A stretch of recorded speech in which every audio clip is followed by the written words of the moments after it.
আমাদের one shot 2.0 শুরু হচ্ছে। আমাদের ফার্স্ট চ্যাপ্টার হচ্ছে কোষ বিভাজন। কোষ বিভাজনের এটা সিকিউ ক্লাস। এরপর পরে আমি এমসিকিউটাও দিয়ে দিব। তো তোমরা এইটাও করবা, এমসিকিউটাও করবা, এবং দুটো করার পরপরই টেস্টিফাইতে আমি তোমাদের এক্সামের ব্যবস্থা করে দিব, সেখানে এক্সাম দেবা।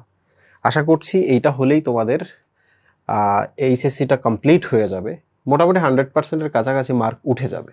ওকে, সো আমাদের ফার্স্ট টপিকে আমরা চলে আসি। এই টপিক থেকে প্রশ্ন আসবে বেসিক্যালি তিনটা জায়গা থেকে প্রশ্ন হয়, এই চ্যাপ্টারে।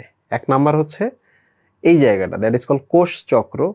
2 নাম্বার জায়গা হচ্ছে মাইটোসিসের যে ধাপগুলো আছে সেইটা, এবং 3 নাম্বার জায়গা হচ্ছে মিওসিসের প্রোফেজ 1-এর যে প্যাকাইটিনটা আছে না, ওই জায়গাটা। কারণ প্যাকাইটিনে ক্রসিং ওভার হয়, ক্রসিং ওভার থেকে প্রশ্ন আসে। তো আশা করছি এই 3টা জায়গা তুমি যদি পড়ে যাও তাহলে তোমার সিকিউটা 100%ই হয়ে যাবে। সো আমরা শুরু করছি। এখানে আমরা কি কি পড়বো? এখানে আমরা আসলে সিকিউ এবং এমসিকিউ দুটোই কভার করব। এতে যেটা হবে যে সিকিউ ক্লাস শেষে এমসিকিউ ক্লাসটা তোমার জন্য আরো সহজ হয়ে যাবে, খুব দ্রুত শেষ করতে পারবা। So what is this? এটার নাম হচ্ছে কোষ চক্র। তাহলে ইংলিশে আমরা কি বলবো? Cell cycle. খেয়াল করে দেখো, এই যে এখানে তীর চিহ্ন দেওয়া আছে না, তাহলে এটা ক্লক ওয়াইজ ঘুরতেছে, তাই না? ক্লক ওয়াইজ, এই পাশ থেকে এই পাশে ঘুরতেছে। তো এখানে আমাদের কি কি আছে দেখো।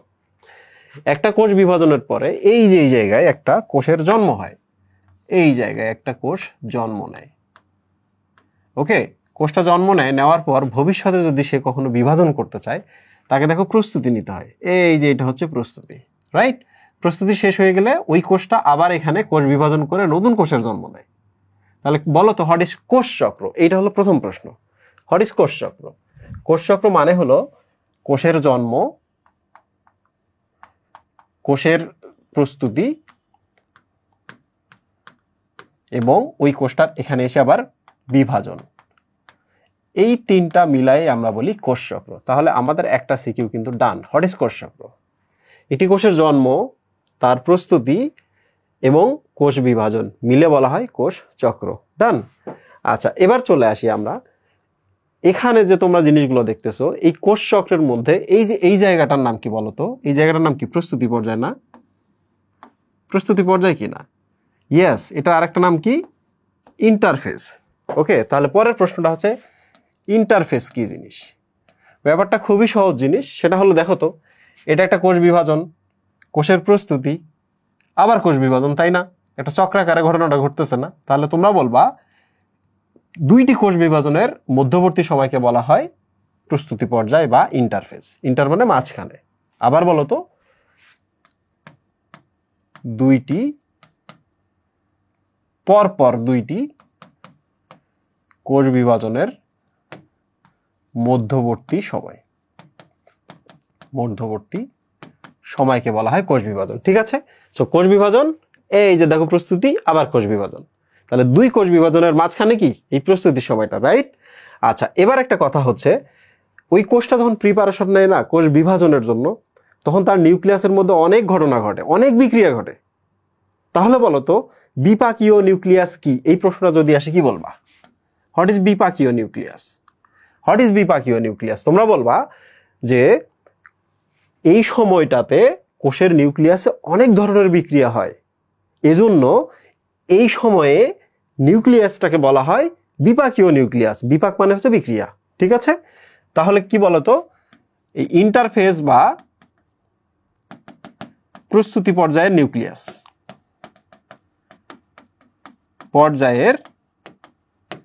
নিউক্লিয়াসকে কি বলা হয়?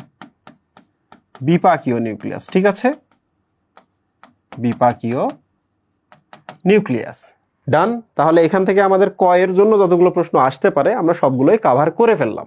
আরেকবার বলি কি কি কভার করেছি। সেটা হলো কোষ চক্র কাকে বলে? কোষের জন্ম, কোষের প্রস্তুতি, কোষ বিভাজনকে একত্রে বলা হয় কোষ চক্র। 2 নাম্বার আমরা কি বলছি? ইন্টারফেজ। তাহলে একটা কোষ বিভাজন, প্রস্তুতি, আবার কোষ বিভাজন। তাহলে মাঝখানে কে পড়তেছে? 2টা কোষ বিভাজনের মাঝখানে কোষের প্রস্তুতি পর্যায়টা, right? That is called interphase. এই সময় যেহেতু দেখো এই সময়টাতে কি প্রস্তুতি নেই, কিসের জন্য? বিভাজনের জন্য না? এই জন্য এটার আরেকটা নাম হচ্ছে প্রস্তুতি পর্যায়, রাইট? বিপাকীয় নিউক্লিয়াস কি? যখন নিউক্লিয়াসে অনেক বিক্রিয়া হয়। কখন হয়? যখন কোষটা বিভাজনের জন্য প্রস্তুতি নেয়। এখানে যদি বিভাজন হয় তাহলে এই সময়ের মধ্যে কি নিচ্ছে? প্রস্তুতি নিচ্ছে। ডান, ক আমাদের ডান। এরপরে কি কি প্রশ্ন এখানে হইতে পারে? টাইম নিয়ে আমরা এখন কথা বলি। দেখো এখানে কিন্তু টাইম দেওয়া আছে, পরীক্ষায় কিন্তু টাইমগুলো আসে। তো আমি আলাদা একটা কালার নিই, এই একটা কালার নিলাম। দেখো তোমরা দেখো পরীক্ষায় যদি প্রশ্ন আসে যে কোষ চক্রে সবচেয়ে কম সময় কখন লাগে, তোমরা খেয়াল করে দেখো সবচেয়ে কম সময় লাগতেছে কিন্তু কখন? এই সময়টা না, কম সময়, ঠিক কিনা? তাহলে সবচেয়ে বেশি সময় কখন লাগে? প্রস্তুতি পর্যায়ে, ঠিক না? তাহলে বলো তো এই সময় কতটুকু সময় লাগে? আমরা যদি পুরো চক্রটা 100% ধরি, এই সময় মাত্র 5 থেকে 10%। কোষ বিভাজনে কতক্ষণ সময় লাগে? 5 থেকে 10%। ওকে, তাহলে ইন্টারফেজে অ্যাকচুয়ালি বেশি সময় লাগে। মানে তুমি ভবিষ্যতে বিয়ে করো, বিয়ে তো আলটিমেটলি একদিন, তাই না? বাচ্চা কাচ্চা পয়দা করতে 9 মাস, ঠিক কিনা? কিন্তু বিয়ে করার জন্য এই যে 25-26 বছর ধরে পড়াশোনা করতে হয়, প্রস্তুতি নিতে হয়, শরীরটাকে ম্যাচিউর করতে হয়, রিপ্রোডাক্টিভ অঙ্গগুলো প্রিপেয়ার হয়। তার মানে কি আমাদের প্রিপারেশন নিতে অনেক সময় লাগে একটা বাচ্চা জন্ম দিতে, বিয়ে করতে, ঠিক কিনা? সো এই জিনিসটা মনে রাখবা যে প্রস্তুতি পর্যায়ে সবচেয়ে বেশি সময় লাগে। তাহলে প্রস্তুতি পর্যায়ে এই টাইমটা মনে রাখতে হবে। এই টাইমগুলো কিভাবে মনে রাখতে হবে আমি একটু বলি। দেখো প্রথম দশাটা ডেফিনেটলি G1 দশা, রাইট? তারপর দশাটার নাম কি? এস দশা। তারপরের নাম কি? G2 দশা। তাহলে তিনটা দশা আমরা পেলাম। কি কি? G1, এস এবং G2। তোমাদের একটু বলে রাখি, এই এস দশাতে একটা কোষণ প্রিপারেশন নেয়, এখানে কিন্তু ডিএনএ গুলো ডাবল হয়ে যায়, বুঝছো? ক্রোমোজোম ডিএনএ গুলো ডাবল হয়ে যায়, মানে ডিএনএ রেপ্লিকেশন ঘটে। খুবই কমপ্লিকেটেড একটা বিক্রিয়া। তাহলে বলো তো এইটার মধ্যে সবচেয়ে বেশি সময় কখন লাগবে? এই সময় লাগবে এস দশা, রাইট? সবচেয়ে বেশি সময় লাগবে। তো যাই হোক, এই দশা মনে রাখার ট্রিক কি? দেখো খুবই সিম্পল। প্রথমটা মনে রাখবা হচ্ছে 34 দ্বারা, পরেরটা মনে রাখবা 35 দ্বারা, এবং পরেরটা মনে রাখবা 36 দ্বারা। যেহেতু এটা 1 নম্বর, এটা 2 নম্বর, এটা 3 নম্বর, এই জন্য এখানে 3 দিয়ে একটা ভাগ দিবা, তাইলে তোমার ইজিলি মনে থাকবে। তাইলে দেখো টাইমটা এবার 34 মানে কি? 3-এর পর 0, 4-এর পর 0। তাহলে বলো তো G1 দশায় কতটুকু সময় লাগে? 30 থেকে 40%। এস দশায় কতটুকু সময় লাগবে? খুবই সিম্পল, 3-এর পর 0, 5-এর পর 0। তার মানে সবচেয়ে বেশি সময় কোথায় লাগতেছে? এখানে লাগতেছে। এবার দেখো G2 আমরা কিভাবে মনে রেখেছিলাম? 34, 35, 36। তৃতীয় ধাপ যেহেতু 3 দ্বারা ভাগ দিয়েছি, তাহলে কত আসে বলো তো? 12 আসে না? তাহলে 12 আমরা কিভাবে লিখবো? 1-এর পর 0, 2-এর পর 0% সময়। এইটার সাথে যদি আমরা দেখো 40, 50, 10 থেকে 20, তাহলে এই ট্রিকটা অবশ্যই মনে রাখবা। এই ট্রিকটা হচ্ছে লাইফ সেভিং ট্রিক, কোনোভাবেই ভুল করা যাবে না। তুমি ট্যালেন্টেড হও আর ইডিয়ট হও, এই ট্রিকটা মনে রাখবা।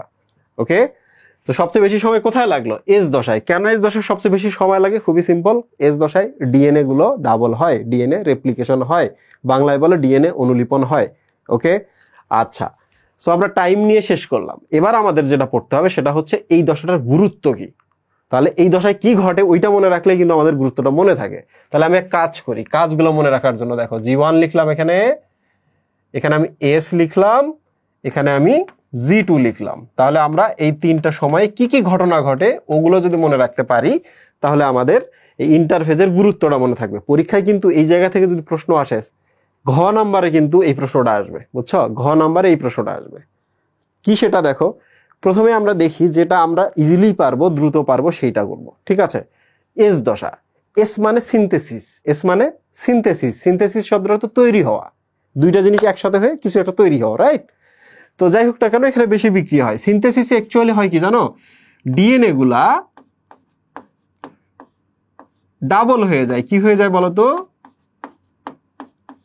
ডাবল হয়ে যায়। কারণ যে কোষটা প্রিপারেশন নিচ্ছে সেই কোষটা তো একদিন 2টা কোষ তৈরি করবে না?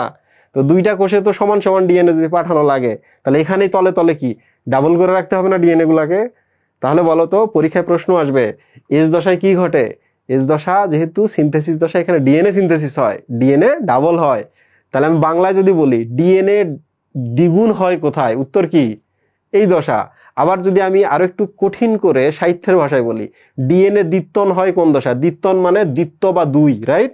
এখানেই হয়। তাহলে ডিএনএ ডাবল, ডিএনএ দ্বিত্বন এখানে হয়। মনে রাখবা, ক্রোমোজোম ডাবল এবং ক্রোমোজোম দ্বিত্বন ভিন্ন জিনিস, ডিএনএ দ্বিত্বন ডিএনএ ডাবলিং ভিন্ন জিনিস। ঠিক আছে, তাহলে আমাদের এস দশাটা ডান। লিখবা এস দশার পাশে যে এখানে ডিএনএ রেপ্লিকেশন হয় বা ডিএনএর পরিমাণ দ্বিগুণ হয়, শেষ। তাহলে আমাদের ওইটা বাকি রইলো, এটা বাকি রইলো। আমরা এইটা দেখি আগে, কোনটা?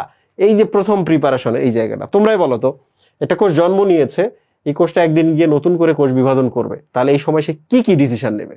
খুবই সহজ ডিসিশন, সেটা হলো কোষ বিভাজনের সিদ্ধান্ত, রাইট? তাহলে আমরা লিখি এখানে কোষ বিভাজনের সিদ্ধান্ত এই জায়গায় হয়। ওকে। 2 নাম্বার, একটা কোষ যদি বিভাজন তুমি করতে চাও, তাহলে তোমাকে কি কাউকে না কাউকে দায়িত্ব দিতে হবে। কখনো যদি প্রশ্ন করি, বলো তো কোষ বিভাজনের সিদ্ধান্ত কে নেয়, তোমার উত্তর সব সময় কিন্তু হবে ডিএনএ বা জিন বা জেনেটিক প্রোগ্রাম। একই জিনিস, ডিএনএ বা জিন বা জেনেটিক প্রোগ্রাম। তাহলে জেনেটিক প্রোগ্রাম বা ডিএনএ ডিসিশন তো নিল। তোমরা কি জানো ডিএনএ নিজে কিন্তু কোষ বিভাজনের কাজগুলো করে দেয় না। ওরা করে কি, নিজেরা সাইক্লিন এবং সিডিকে তৈরি করে। কি তৈরি করে বলো তো? সাইক্লিন নামক প্রোটিন এবং সিডিকে নামক প্রোটিন দুইজনকে তৈরি করে। মনে রাখবা, সিডিকে প্রোটিন হইলেও এটাকে আমরা এনজাইম হিসেবে কাউন্ট করি এখানে, ঠিক আছে? এনজাইম সমূহ তো প্রোটিন। তাহলে বলো তো কি হলো এই সময়? আমি যেহেতু প্রস্তুতি নিব কিসের? কোষ বিভাজনের। তাহলে আমি এই সময় কি নেব? ডিসিশন নেব, যে আমি একটি সিদ্ধান্ত নিলাম কিসের? কোষ বিভাজনের। কে নিল? জিন বা জেনেটিক প্রোগ্রাম বা ডিএনএ। সিদ্ধান্ত যদি নিয়ে নেয়, তারপর কি হবে বলতো? সাইক্লিন সিডিকে তৈরি হবে, এবং এই সাইক্লিন সিডিকে অ্যাকচুয়ালি সবগুলো কাজ করে। এরপরের প্রশ্ন, ভাই এরপরের পর তো এই ধাপটা ঘটে না? এই ধাপে যা ঘটবে ওদের মাথায় কি এই ধাপের চিন্তা থাকবে না? তোমরাই বলো তো এখানে কি হয়? ডিএনএ ডাবল হয়। তাহলে ডিএনএ ডাবল হওয়ার জন্য কি এখানে আমাদের বিভিন্ন ধরনের এনজাইম প্রোটিন লাগবে না? কাঁচামাল লাগবে না? আরএনএ লাগবে না? আরএনএ ছাড়া কিন্তু ডিএনএ ডাবল হয় না। ওকে। তাহলে আমরা মনে রাখবো এই সময় এস ধাপের জন্য বিভিন্ন প্রোটিন, কাঁচামাল, আরএনএ তৈরি হয়, ঠিক আছে? এখন কোন একটা কোষ সিদ্ধান্ত নিল, না আমি জি1 এর পরে আর এদিকে ঘটনা ঘটাবো না, তাহলে ওই কোষটা কি বিভাজন হবে? হবে না। তাহলে চাইলে কিন্তু জি1 দশা এখানে থেমে যাইতে পারে। কতদিনের জন্য? 1 দিনের জন্য, 1 ঘন্টার জন্য, 1 মাসের জন্য, আজীবনের জন্য, যে কোনো মোমেন্টের জন্য থেমে যেতে পারে। তাহলে মনে থাকবে? বলো তো এটার কাজ তুমি কি লিখলা? এটার একটা কাজ লিখলা যে এখানে সিদ্ধান্ত হয়। জেনেটিক প্রোগ্রাম যেহেতু সিদ্ধান্ত নিচ্ছে, তাহলে কি হবে? সাইক্লিন সিডিকে তৈরি করে তাদেরকে দায়িত্ব দিবে যে তোমরা পরের ঘটনাগুলো ঘটাও। ওই যে দেখো লিখছি, এখানে কি ঘটনা ঘটবে? এর পরের ধাপে যে ঘটনা ঘটবে সেটাকে উদ্দেশ্য করে কিছু প্রোটিন, কাঁচামাল বা আরএনএ তৈরি হবে, রাইট? আর একটা ডিসিশন কি, যে আমি চাইলে ডিসিশন হল্ট করতে পারি। বিয়ের সময় কি বিয়ে থামিয়ে দেয় না? হতেই পারে না? পারে তো।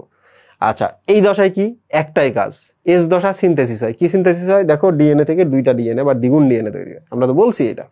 এরপর এই দশা কি? খুবই সিম্পল, এই দশার পরে তো কোষ বিভাজন, তাই না? তোমরা বলো তো কোষ বিভাজনের সময় কি স্পিন্ডল যন্ত্র লাগবে না? স্পিন্ডল যন্ত্রের সুতাগুলোর নাম কি? স্পিন্ডল তন্তু না? তাহলে স্পিন্ডল তন্তু যেগুলো, ওগুলো কি মাইক্রোটিবিউল না? তাহলে এই দশায় যেহেতু স্পিন্ডল যন্ত্র তৈরি করবা, তার মানে এই দশায় তোমাকে স্পিন্ডল যন্ত্র তৈরির কাঁচামাল তৈরি করতে হবে, রাইট? তাহলে আমি লিখলাম স্পিন্ডল যন্ত্রের কাঁচামাল এই দশায় উৎপন্ন হয়। এরপর আমি আরেকটা কি লিখবো?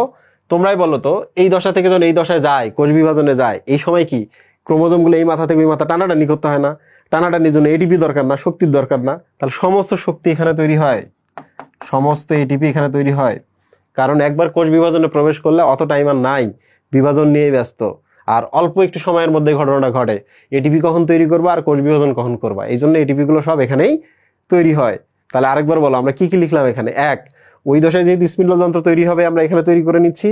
ওই দশায় যেহেতু কোষ বিভাজনে ক্রোমোজোম টানতে হবে, সমস্ত এটিপি এখানে আমরা তৈরি করে নিচ্ছি, তাই না? লাস্ট আর একটা জিনিস, সেটা হলো এই দশা থেকে শেষ মোমেন্টে, এই দশা যদি পার হইতে চাও, একটা মেচুরেশন প্রমোটিং ফ্যাক্টর তৈরি করতে হয়। একটা মেচুরেশন প্রমোটিং ফ্যাক্টর, এটা সাইক্লিন প্রোটিন, বুঝছো? তো যাই হোক না কেন, ওই প্রমোটিং ফ্যাক্টরটা যদি না হয়, তাহলে কোনোদিন এইটা এই দশায় প্রবেশ করতে পারতো না।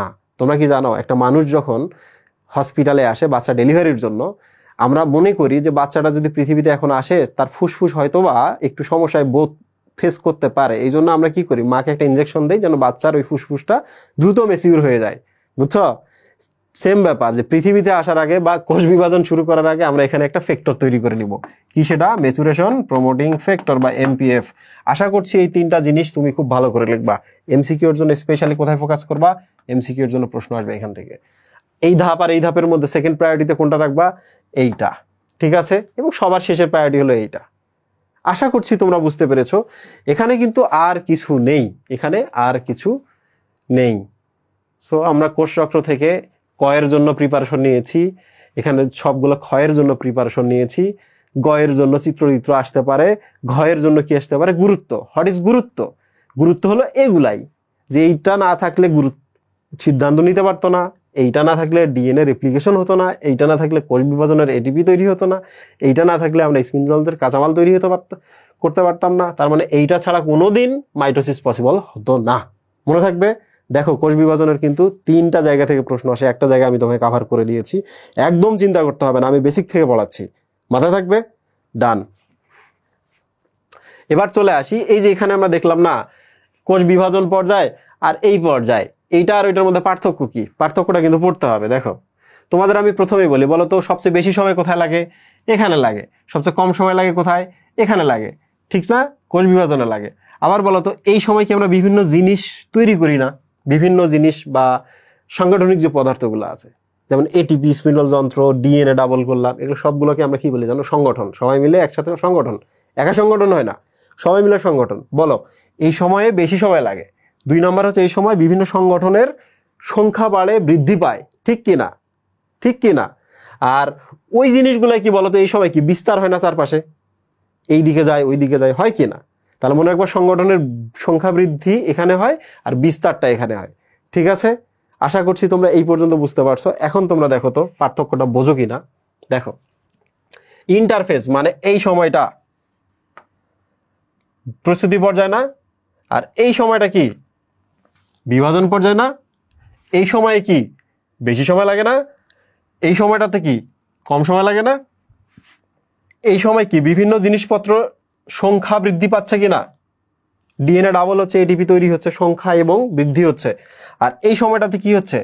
বিস্তার এবং বিভাজন ঘটছে, কোষটা বিভাজিত হয়, আর যে জিনিসপত্রগুলো আমরা এখানে তৈরি করলাম, যেমন ডিএনএ ডাবল করেছে, ওদিক কিছু যায় এদিকে কিছু যায়, বিস্তার হয়, ওই জন্য এখানে বিস্তার কথাটা লিখেছে। এবার চলে আসি এই সময় এবং এই সময়ের পার্থক্য কি। তোমরাই বলো তো কোষ বিভাজনের সময় কি আমরা এই ধরনের ক্রোমোজোম দেখি না? তাহলে ওইটাই বলছে, দেখো এম ফেজে বা ওই ছোট সময়টাতে আমরা ক্রোমোজোম হিসাবে দেখি এই জিনিসটাকে। বাট এই সময়টাতে তোমরাই বলো ক্রোমোজোমের মধ্যে ডিএনএ পেঁচানো আছে, ডিএনএ যদি পেঁচানো থাকে, ডিএনএ থেকে ডিএনএ তৈরি করতে পারবা না, ডিএনএর প্যাচগুলো খুলে রাখতে হবে। তার মানে এই পর্যায়টাতে এই ক্রোমোজোমটা খোলা অবস্থায়, যে এরকম অবস্থায় থাকে। আর এই ধরনের জিনিসকে ক্রোমোজোম বলে না, ক্রোমাটিন বলে। টিন মানে সুতার মতো, টিন মানে সুতার মতো, এই জন্য দেখো এখানে ক্রোমাটিন দেওয়া আছে। ক্লিয়ার? আশা করছি ইন্টারফেজ বা এম ফেজ তোমরা তো বুঝলাই না। এইটা হলো ইন্টারফেজ, এটা হচ্ছে মাইটোসিস, কোষ বিভাজন ঘটে, তার মানে এমতে মাইটোসিস, মাইটোটিক বা মাইটোসিস দশা। ক্লিয়ার? আচ্ছা, এবার আসো আমরা এখন কোষ বিভাজন দেখব। কি দেখব? মাইটোসিস, কোষ বিভাজন। ময়ূর অফ কর। আমাদের দ্বিতীয় ইম্পর্টেন্ট টপিক হচ্ছে মাইটোসিস। মাইটোসিসে আমি তোমাদের পুরো কনসেপ্টটা দেখিয়ে দিব, সিকোয়েন্সটা বুঝিয়ে দিব এবং এক্সপ্লেনেশন দেখাবো। তোমরা অবশ্যই এটা খুব সিরিয়াসলি পড়াশোনা করবা, ঠিক আছে? সো প্রথমেই চলে আসি আমরা মাইটোসিসের প্রোফেজে। ওকে, প্রো শব্দের অর্থ হচ্ছে প্রথমে, প্রো শব্দের অর্থ হচ্ছে আর্লি, তাহলে এটাই হচ্ছে প্রথম দশা, রাইট? প্রথম দশা। দেখো এটা একটা কোষ, এই কোষটাকে আমরা এই দিকে কনভার্ট করা ট্রাই করবো। আসলে মাইটোসিসের আরো একটা ছবি আছে যেটা এখানে দেওয়া নাই, ওটা আমি বলবো কথায় কথায়।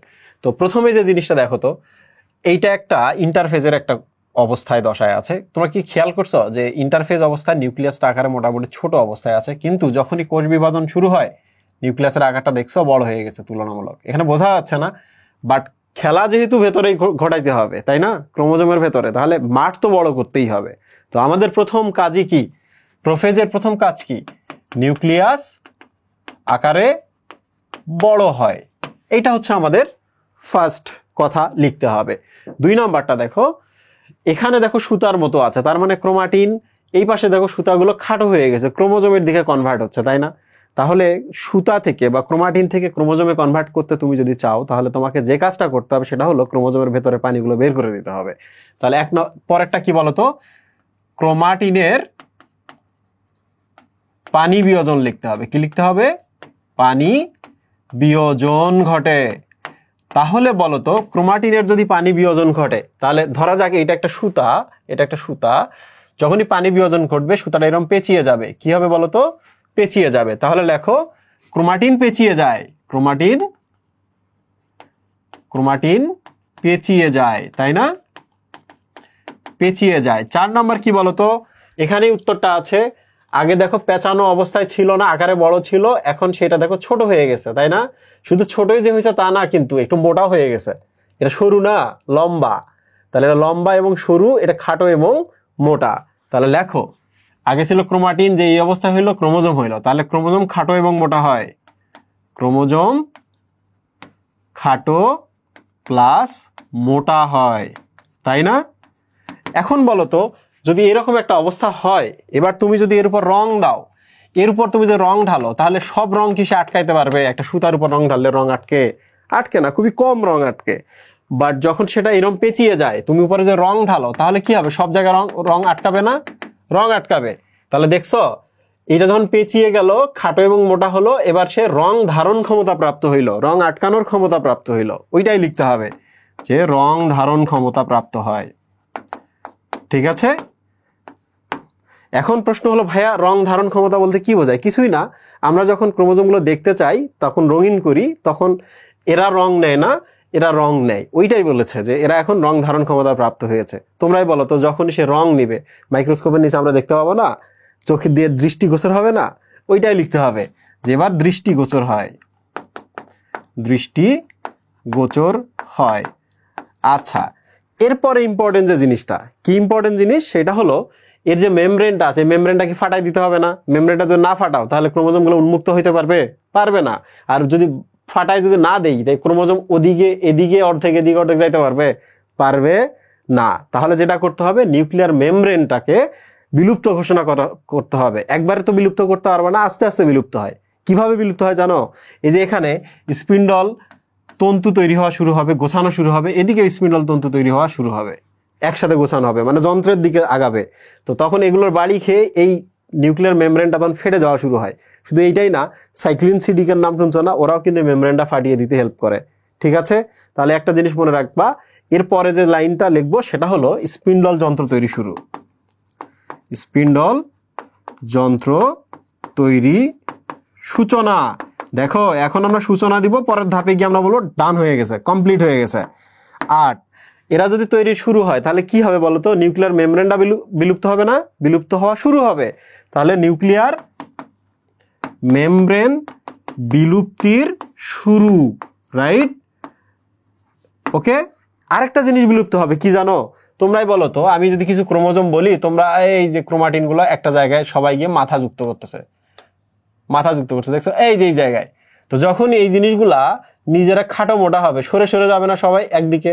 যখন সরে সরে যাবে, তখন এই যে নিউক্লিয়ার লাসটা আছে, নিউক্লিয়ার লাসটা ধীরে ধীরে কি ছোট হওয়া শুরু হবে না?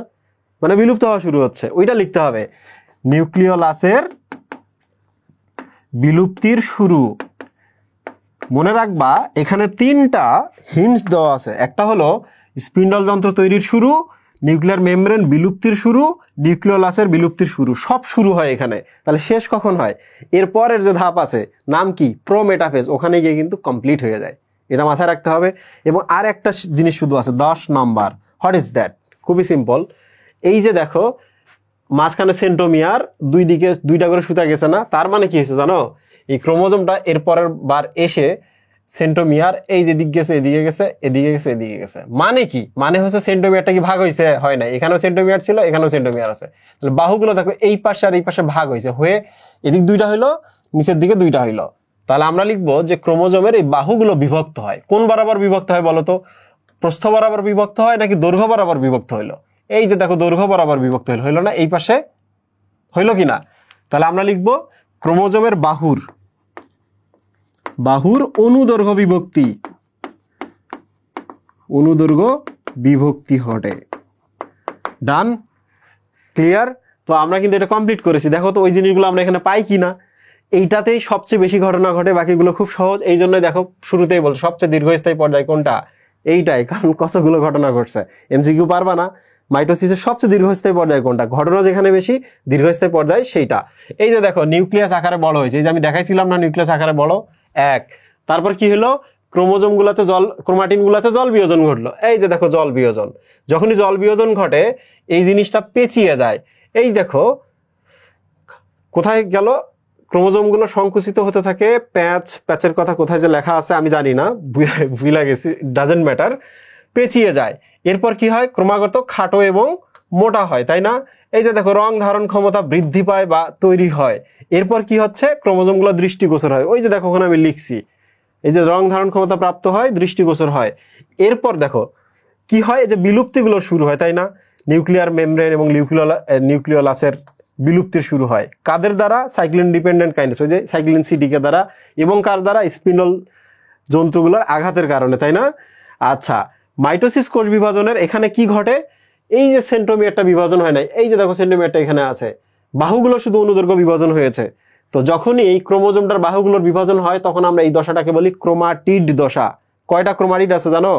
এই যে এই পাশে একটা ক্রোমাটিড, এই পাশে আর একটা ক্রোমাটিড, আর সেন্ট্রোমিয়ারটা তারা ভাগাভাগি করে নেয়। তাহলে হোয়াট ইজ ক্রোমাটিড? ক্রোমাটিড হচ্ছে একটি সেন্ট্রোমিয়ার এবং 4টি বাহু দ্বারা তৈরি অবস্থাটা, রাইট? একটি সেন্ট্রোমিয়ার 4টা বাহু, দ্যাট ইজ কল ক্রোমাটিড দশা। বাট মনে রাখবো ওখানে ক্রোমাটিড কিন্তু 2টা আছে, মাঝখানটা যদি ভেঙে যায় 2টা ক্রোমোজোম হয়ে যাবে। তাহলে দেখছো কোষ বিভাজনে কিন্তু ঘটনা শুরু হয়েছে। কোষ বিভাজন মানে কি? ক্রোমোজোমের বিভাজন। কোষ বিভাজন মানে কি? ক্রোমোজোমের বিভাজন। এই যে ক্রোমোজোমটা দেখো বিভাজিত হচ্ছে, এরপরে যদি এই জায়গাটা ভেঙে যায়, অর্ধেক ক্রোমোজোম একদিকে যাবে আর অর্ধেক ক্রোমোজোম আরেক মেরুতে যাবে, কোষ বিভাজন শেষ, রাইট? আচ্ছা, সো আমরা কিন্তু পুরোটাই শেষ করলাম। এবার চলে আসি আমরা প্রোমেটাফেজ। তাহলে ওখানে যে নিউক্লিয়ার মেমব্রেনের তৈরির সূচনা ঘটেছিল, নিউক্লিয়ার মেমব্রেনের হচ্ছে বিলুপ্তির সূচনা হয়েছিল। তাহলে এখানে বিলুপ্ত হয়, বিলুপ্তি ঘটে। মনে রাখবা এর পরের ধাপে মেটাফেজে লেখা আছে সম্পূর্ণ বিলুপ্তি ঘটা থাকে, মানে অ্যাকচুয়ালি এই অবস্থাতে বিলুপ্ত হয়, বুঝছো? ওই দশায় আর জন্য কিছু থাকে না। 2 নাম্বার কি? নিউক্লিওলাসটাও এখানে বিলুপ্ত হয়, নিউক্লিয়াস বিলুপ্ত, কমপ্লিট। 3 নাম্বারটা কি? স্পিন্ডল যন্ত্র তৈরি সমাপ্ত, তাই না? তৈরি সমাপ্ত। 4 নাম্বারটা কি? খুবই সিম্পল। আগের ধাপে কি হয়েছিল বলো তো? এরকম হয়েছিল না? তাহলে এবার পরের ধাপে আমরা যদি স্পিন্ডল যন্ত্র তৈরি শেষ করছি, তাহলে এই জিনিসটাকে আমরা এই যে এখানে দেখো লাগাই দিলাম, দেখছো? তাহলে বলো তো পরের ধাপে কি ঘটেছে? ক্রোমাটিড গুলো স্পিন্ডল যন্ত্রের সাথে যুক্ত হয়েছে, তাই না? তাহলে ক্রোমাটিড গুলো স্পিন্ডল যন্ত্রে যুক্ত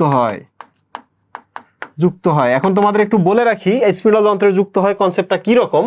দেখো, দিস ইজ স্পিন্ডল যন্ত্র, এটা কিন্তু এইরকম অবস্থায় থাকে। যে ঘটনাটা ঘটে, এটা যদি আমি একটা ক্রোমোজোমের কথা ভাবি, এটার নাম কি? সেন্ট্রোমিয়ার না? সেন্ট্রোমিয়ারের পরে কি হয় জানো? এখানে একটা প্রোটিন থাকে, এই যে দেখো এখানে একটা প্রোটিন, এই প্রোটিনটা যুক্ত হয়, এটার নাম হচ্ছে মোটর প্রোটিন। মোটর মানে যে চলাচল করতে পারে, মোটাইল বা চলাচল করতে পারে। তো এই প্রোটিনটার উপর দিয়ে কিন্তু এই ক্রোমোজোমটা কিন্তু চলাচল করে, বুঝছো? এই প্রোটিনটা এবার কার সাথে যুক্ত হবে? স্পিন্ডল, এই যে দেখো এটার সাথে যুক্ত হবে। কিভাবে? এই যে এখানে কিছু সুতার মাধ্যমে। এই সুতাগুলোর নাম কি? অ্যাট্রাকশন ফাইবার না? অ্যাট্রাক্ট করে রাখতেছে না? অ্যাট্রাকশন ফাইবার বা ট্রাকশন ফাইবার। তাহলে বলো তো ক্রোমোজোমটা কিভাবে স্পিন্ডল যন্ত্রের সাথে যুক্ত হয়? খুবই সিম্পল, সেন্ট্রোমিয়ারের সাথে মোটর প্রোটিনের সাথে ট্রাকশন ফাইবারটা কার সাথে যুক্ত হয়? এই যে স্পিন্ডল যন্ত্রের সাথে। ওই কথাগুলো দেখো এই যে এখানে লেখা আছে, ট্রাকশন ফাইবার, স্পিন্ডল ফাইবার যুক্ত হচ্ছে, ইত্যাদি ইত্যাদি। এতে বিলুপ্তি সবকিছু ডান হয়ে গেল। ওকে, তোমরা কি জানো উচ্চতর বইতে এই প্রোমেটাফেজ আগের যে প্রোফেজ, 2টা মিলে কিন্তু একসাথে থাকে। উচ্চতর বইতে কি থাকে?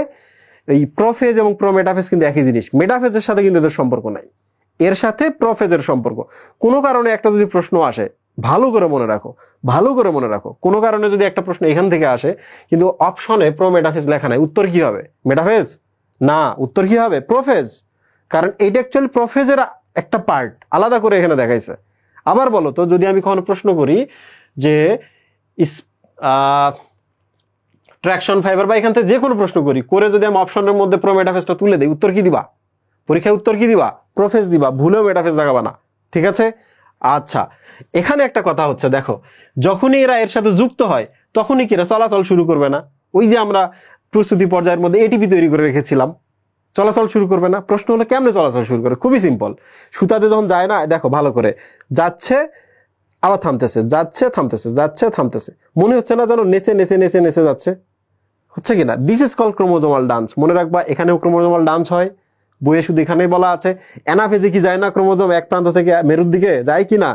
ওখানেও কিন্তু ক্রোমোজোমাল ডান্স হয়, কিন্তু বইয়ের মধ্যে দেওয়া নেই। তাহলে প্রশ্ন যদি আসে ক্রোমোজোমাল ডান্স কখন দেখা যায়, শুধু এইটাই দিবা, ঠিক আছে? ওকে, সো আমাদের পড়া শেষ এখানে। এখন প্রশ্ন হচ্ছে এই যে এখানে একটা প্রশ্ন আছে, যে প্রশ্নটা আমাদের কিসে আসতে পারে? যে প্রশ্নটা আমাদের কতে আসতে পারে, হোয়াট ইজ মাইটোটিক সেন্টার। অনেকেই বোঝো না মাইটোটিক সেন্টার আবার কি জিনিস। মনে রাখবা এই যে মাইটোটিক বা মাইটোসিসের, মাইটো শব্দের অর্থ হলো সুতা, মাইটো শব্দের অর্থ হলো তন্তু, মানে স্পিন্ডল তন্তুর কথা বলছে আর কি। সেন্টার মানে হচ্ছে কেন্দ্র, ঠিক আছে। দেখো কোষের এই অঞ্চল মাইটোসিসের জন্য মাইক্রোটিউবুলের ব্যবস্থা করে। প্রাণী কোষের সেন্ট্রোসোম মাইটোটিক সেন্টার হিসেবে কাজ করে। আমি আর সহজ করে বলি, এখানে একটা ছবি দিই, দেখো সেন্ট্রোসোম তোমরা যদি দেখো এরকম পরস্পর সমকোণে থাকা দুইটা এরা হচ্ছে সেন্ট্রোসোম। তোমরা কি জানো এটাই কেন্দ্র, কারণ কি স্পিন্ডল তন্তুগুলা এটাকে দেখে দেখে এরকম করে বিভিন্ন দিকে সজ্জিত হয়। তাহলে বলো তো এরাই কি কেন্দ্র না? তাহলে মাইক্রোটিউবিউল গুলো যাকে কেন্দ্র করে সজ্জিত হয় সেই কেন্দ্রের নামই হচ্ছে মাইটোটিক কেন্দ্র বা মাইটোটিক সেন্টার। মনে থাকবে, এটা কিন্তু কয়ের জন্য গুরুত্বপূর্ণ প্রশ্ন। ওকে, হোয়াট ইজ মাইটোটিক কেন্দ্র? এইটা মাইটোটিক কেন্দ্র, স্পিন্ডল তন্তুগুলো যাকে কেন্দ্র করে সজ্জিত হয়। ঠিক আছে, আচ্ছা। সো এবার আমরা চলে আসি হচ্ছে মেটাফেজ। মেটাফেজ খুবই সহজ, মেটা মানেই মাঝখানে। তাহলে পুরো যে জার্নিটা আছে মাঝখানে সময়টাকে বলা হচ্ছে, মধ্য পর্যায়টাকে বলা হচ্ছে মেটাফেজ। ক্লিয়ার? এই সময় কি হয় দেখো, আগের ধাপে আমরা তো এই যে এই জিনিসটাকে এইরকম করছি না? তাহলে ছবিগুলো একটু ভালো করে খেয়াল করো, যখন তোমরা ছবি অ্যাড করবা এটার, ভুলেও কখনো এইটাতে যদি এইটা দাও এইটাতে দিবা না। তাহলে এইটাতে যদি এরকম একটা ছবি দাও এইটাতে দিবা না, কারণ এইটা হাফ হয়ে গেলে বাকি হাফ কিন্তু এইটা দিয়ে এদিকে যাবে। ঠিক আছে, পরস্পর বিপরীত দুইটা স্পিন্ডল তন্তুতে কোনোভাবেই এইরকম ক্রোমাটিড দিবা না। ঠিক আছে, তাহলে আমি যদি এখানে একটা দেই, এখানে দিব? কোনোভাবেই দিব না। তাহলে এটাতে যাবে না, এটাতে দিয়েছি এটাতে যাবে না। এইটাতে যদি আমি দেই এটাতে যাবে না, কারণ এই হাফটা কিন্তু এইটা দিয়ে কিন্তু মেরুর দিকে যাবে পরবর্তীতে। ঠিক আছে, তাহলে ছবি অ্যাড করা শিখতে হবে। প্রশ্ন হলো ভাইয়া এই ছবিটা দেখে কার কথা মনে পড়তেছে বলো তো? এটা কি মাইটোসিস? না, মাইটোসিস হলে এই জিনিসগুলো মাঝ বরাবর আসতো, এই এলাকায় থাকতো। এইটা কি ওরা রওনা দিচ্ছে এদিকে। প্রোফেজে তো এই জিনিসটা পুরোপুরি তৈরি হয় না, তার মানে কি প্রোমেটাফেজের ছবি। এটা কার ছবি? প্রোমেটাফেজের ছবি। প্রোমেটাফেজে কি হয়, এই ক্রোমাটিড গুলো স্পিন্ডল যন্ত্রের সাথে যুক্ত হয়। হওয়ার পর তোমরা চেহারা দেখে বলো যারা কোন দিকে রওনা দিছে? বিষুবীয় অঞ্চল। বিষুবীয় অঞ্চল মানে হচ্ছে এই যে মাঝখানে যে এলাকাটা, দিস ইজ কল্ড বিষুবীয় অঞ্চল। ঠিক আছে, এরা বিষুবীয় অঞ্চলের দিকে এবার রওনা দিবে। যেই না মাঝখানে চলে আসবে, মাঝখান মানে কি এই যে ছবিটা দেখো, অনেকেই ভাবে আমি খুব স্লো ক্লাস নিই। স্লো ক্লাস নেওয়ার একটা বিশেষ কারণ হচ্ছে যে আমি স্টুডেন্টকে ভাবার জন্য সময় দিই, কিন্তু এটা ওয়ান শট আমি খুব ফাস্টার কথা বলি। তার মানে তোমরা আজ থেকে জেনে রাখো, রাজীব ভাই চাইলে 2 অ্যাকসেন্টেই কথা বলতে পারে। ওকে, বাট আমি সবসময় স্টুডেন্টের কথা চিন্তা করে স্লো ক্লাস নিই। এবার চলে আসো এই জায়গায়, যখন এই যে দেখো প্রান্তে চলে আসছে, দেখছো এই যে দেখো প্রান্তে চলে আসছে, তার মানে আলটিমেটলি সবাইকে এই অঞ্চল বরাবর আসছে না? যখন এই অঞ্চল বরাবর সমস্ত ক্রোমাটিড চলে আসবে, দ্যাট ইজ কল্ড মেটাফেজ। মাঝখানে যদি চলে আসে মেটাফেজ। ক্লিয়ার? এই জায়গাটাতে যখন সজ্জিত হয় এটাকে আমরা কিন্তু মেটাকাইনেসিস বলি। পরীক্ষায় প্রশ্ন আসতে পারে মেটাকাইনেসিস কি জিনিস?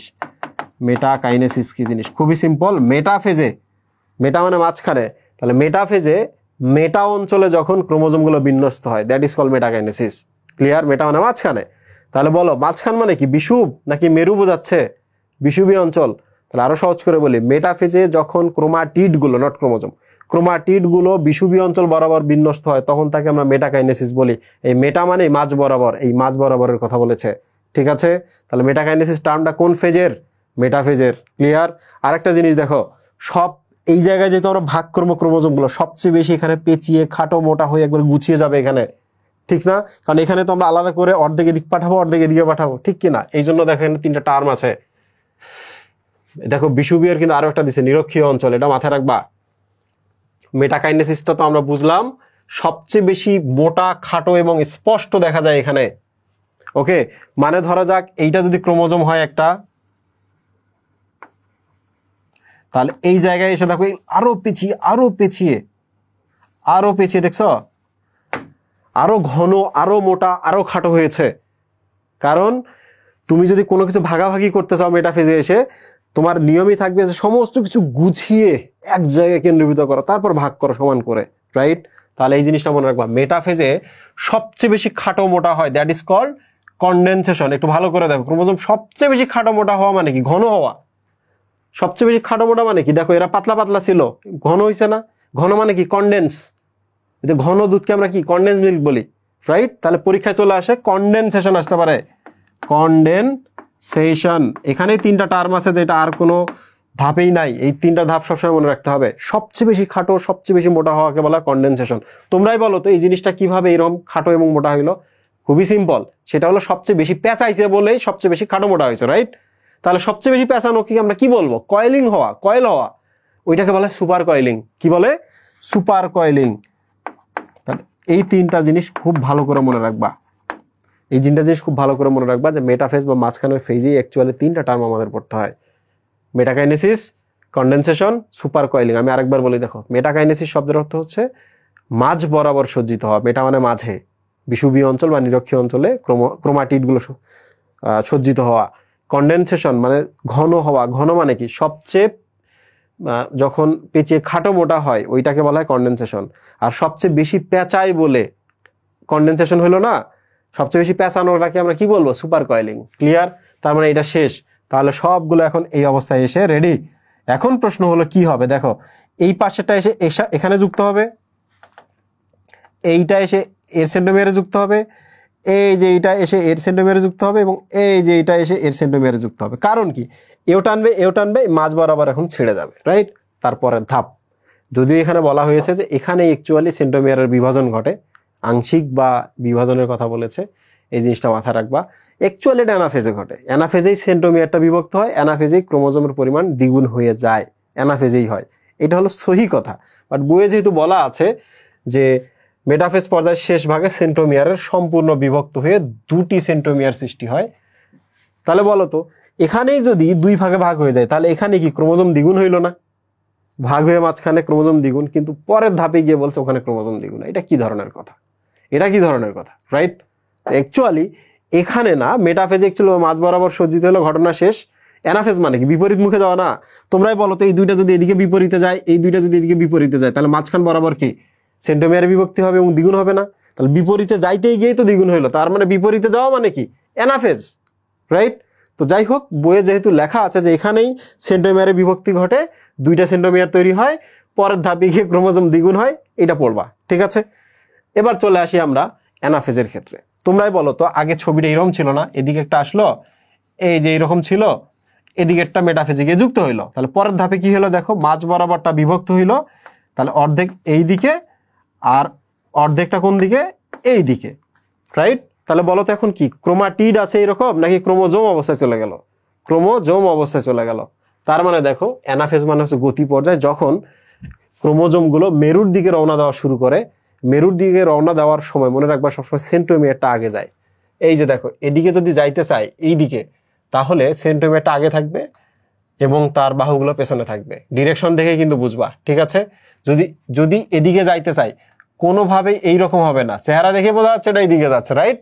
তাহলে কোনোভাবে এরকম হবে না। ডিরেকশন ওইদিকে হলে সবসময় সেন্টোমিয়ারটা অগ্রগামী, আর এরা তাকে অনুসরণ করে গমন করে বলে বাহুগুলোকে বলা হয় অনুগামী। অনুসরণ করে গমন, অনুগামী। ক্লিয়ার? এবং এই সময় দেখো তো শেপটা ভি এর মতো হইলো না? তাহলে বিভিন্ন ধরনের শেপ কিন্তু এখানেই তৈরি হয়। তোমরা সবাই জানো এগুলো নিয়ে আমি আর বেশি কথা বললাম না। এখানে ভি শেপ হয়, এল শেপ হয়, জে শেপ হয়, আই শেপ হয়। ভি কে বলি মেটাসেন্ট্রিক, ভি কে বলি কারণ মাঝখানে থাকে সেন্টোমিয়ারটা, তারপর এগুলোকে বিভিন্ন নামে বলা হয়েছে, এগুলো নিয়ে আমি আর পেঁচাবো না, ঠিক আছে?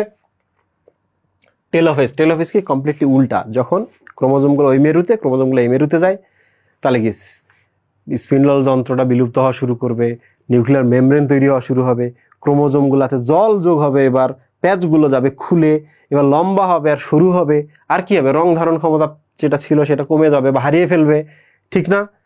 তো প্রোফেজে যা ছিল তার অপোজিট এটা। ক্লিয়ার? সো আমরা কিন্তু তোমাদের কোনটা পড়ে ফেললাম বলো তো? আমরা মাইটোসিস পড়ে ফেললাম। আশা করছি মাইটোসিস নিয়ে তোমাদের কোনো প্রবলেম হবে না। মাইটোসিস চিত্রগুলো খুব সিরিয়াসলি দেখতে হবে। এখন প্রশ্ন হলো, এই জায়গায় দেখো একটা টপিক আছে, ক্যারিওকাইনোসিস এবং সাইটোকাইনোসিস। এটা কি জিনিস? ক্যারিয়ন মানে নিউক্লিয়াস, আর সাইটো শব্দের অর্থ সাইটোপ্লাজম।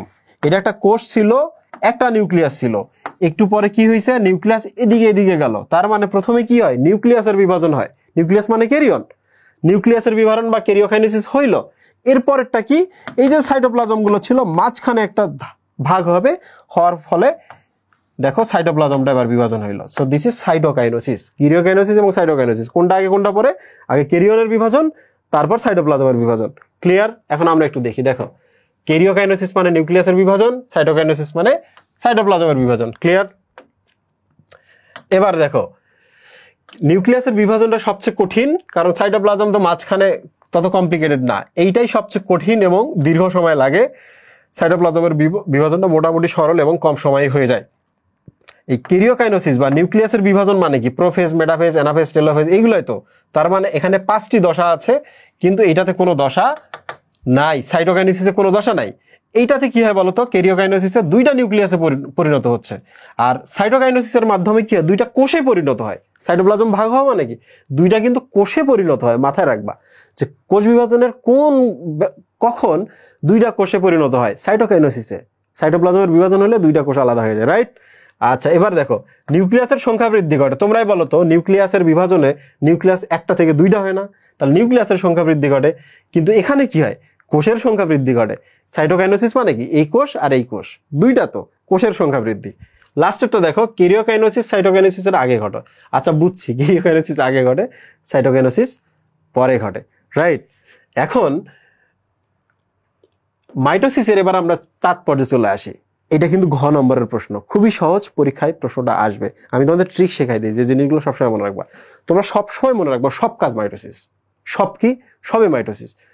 মিওসিসটা শুধু পড়লে মাইটোসিসটা আলাদা করা ইজি হয়ে যায়। তোমরাই বলো তো, আমি সহজ কথা নিয়ে আসি। আমার এখানে ক্ষত হয়েছে, তাহলে আগে যে কোষ ছিল পরে সেই কোষে তৈরি হতে হবে না? তাহলে আগের কোষ থেকে যে পরের কোষ তৈরি হয়, সেম কোষ তৈরি হওয়া মানে কি? সমীকরণিক বিভাজন মানে কি? মাইটোসিস। ক্ষত স্থান পূরণ, রাইট?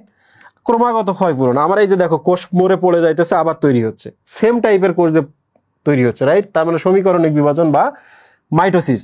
পুনরুৎপাদন, এখানে একটু ক্ষত সৃষ্টি হলো, ওই জায়গাটা আবার তৈরি হয়ে গেল, তাই না? কিছু কোষ আছে যেগুলো নষ্ট হয়ে যায়, আবার নতুন করে তৈরি হয়, দ্যাট ইজ কল পুনরুৎপাদন বা রিজেনারেশন। যেমন আমাদের আরবিসি নষ্ট হয়ে যায়, আবার আরবিসি তৈরি হয়ে যায়। ওকে? কর্নিয়ার বাইরের কোষ, এই যে এখানে কর্নিয়ার বাইরের কোষগুলো দেখো, সারাক্ষণ আমাদের আইলিডটা উপর নিচে নামতেছে, কিছু কোষ ড্যামেজ হয়ে যায়, আবার তৈরি হয়ে যায়, পুনরুৎপাদন। এটাও কার কাজ? আগে যেরকম কোষ ছিল সেম টাইপের কোষই তৈরি করতে হবে, তার মানে মাইটোসিস। এবার দেখো গুণগত বৈশিষ্ট্যের স্থিতিশীলতা। আশ্চর্য, আগের কোষ পরের কোষ যদি সেম হয়, তাহলে ওর গুণাগুণ বা চরিত্র যা ছিল এরও চরিত্র সেম হবে। এইটা তো স্থিতিশীলতা, গুণাগুণের, রাইট?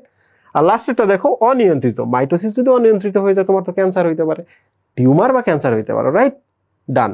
এবার আমরা উপরে চলে আসি। দেখো, ক্রোমোজোমের সংখ্যা সমান থাকে, তার মানে 2n কোষ যদি মাইটোসিস করে, 2n কোষ 2টা তৈরি করবে। সিঙ্গেল n কোষ যদি মাইটোসিস করে, nn নামক 2টা কোষ তৈরি করবে। তাহলে n equal n, 2n equal 2n এ থেকে গেল। তার মানে ক্রোমোজোমের সংখ্যায় কোনো পরিবর্তন হলো না। ক্লিয়ার? নিউক্লিয়াস এবং সাইটোপ্লাজমের ভারসাম্য রক্ষা। আশ্চর্য, ভারসাম্য মানে কি? ওদিকে যায় এদিকে তো সমান সমান। সমান সমান মানে কি? সমীকরণিক বিভাজন, রাইট? এবার চলে আসি নির্দিষ্ট আকার আয়তন। আরে আবার একই কথা, মাতৃকোষ যা ছিল, সন্তান কোষগুলো সেম আকারের হবে, সেম গুণের হবে, তার মানে এটা মাইটোসিস।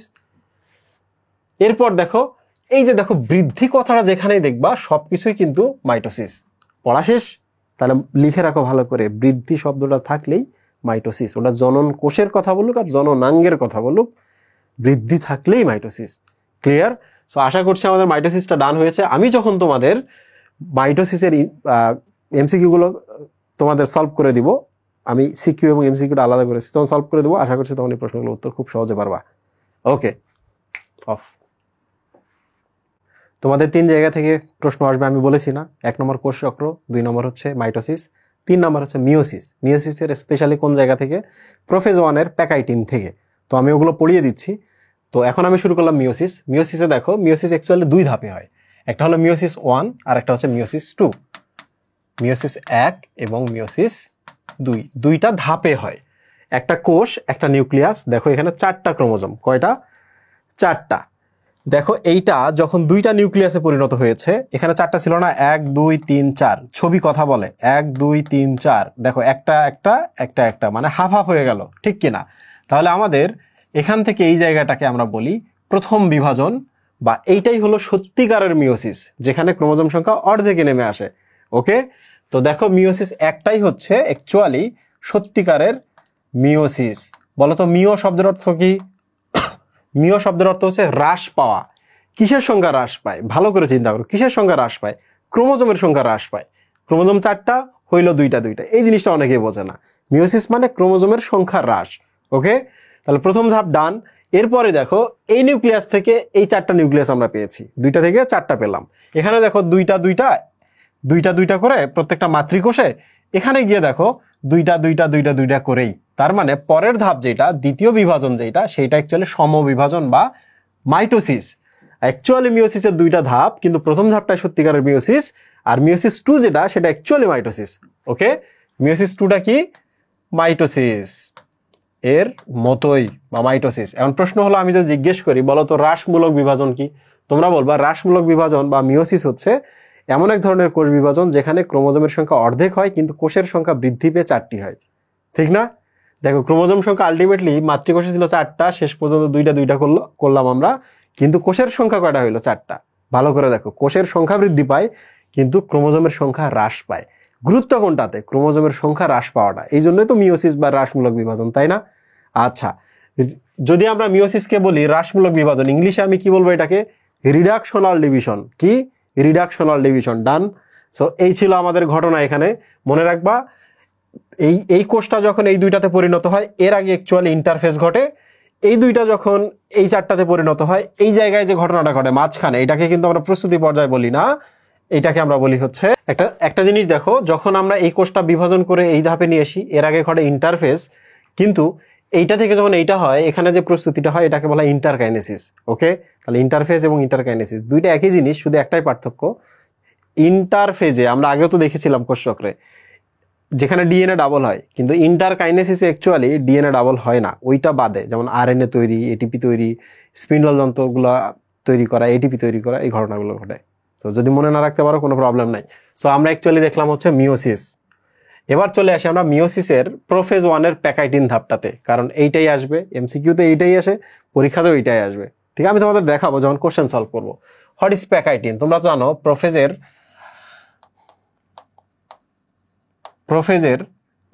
1 যেটা, এইটার অ্যাকচুয়ালি 5টা উপদশা আছে। একটা হলো প্রথমে যেটা, সেটার নাম হচ্ছে লেপ্টোটিন, তারপরটার নাম জাইগোটিন, তারপরটার নাম প্যাকাইটিন। ওকে, তারপরটার নাম ডিপ্লোটিন, লাস্টেরটার নাম হচ্ছে ডায়াকাইনেসিস। অ্যাকচুয়ালি প্যাকাইটিনটা ইম্পর্টেন্ট, কারণ মিওসিসের একটা উদ্দেশ্য থাকে। কি উদ্দেশ্য থাকে? ক্রোমোজোমগুলো হাফ করার সময় নিজেদের মধ্যে জিন বিনিময় করে। ওকে, যেটাকে আমরা ক্রসিং ওভার বলি। এই ক্রসিং ওভারের উদ্দেশ্যেই কিন্তু কি হয়? মিওসিস ঘটে।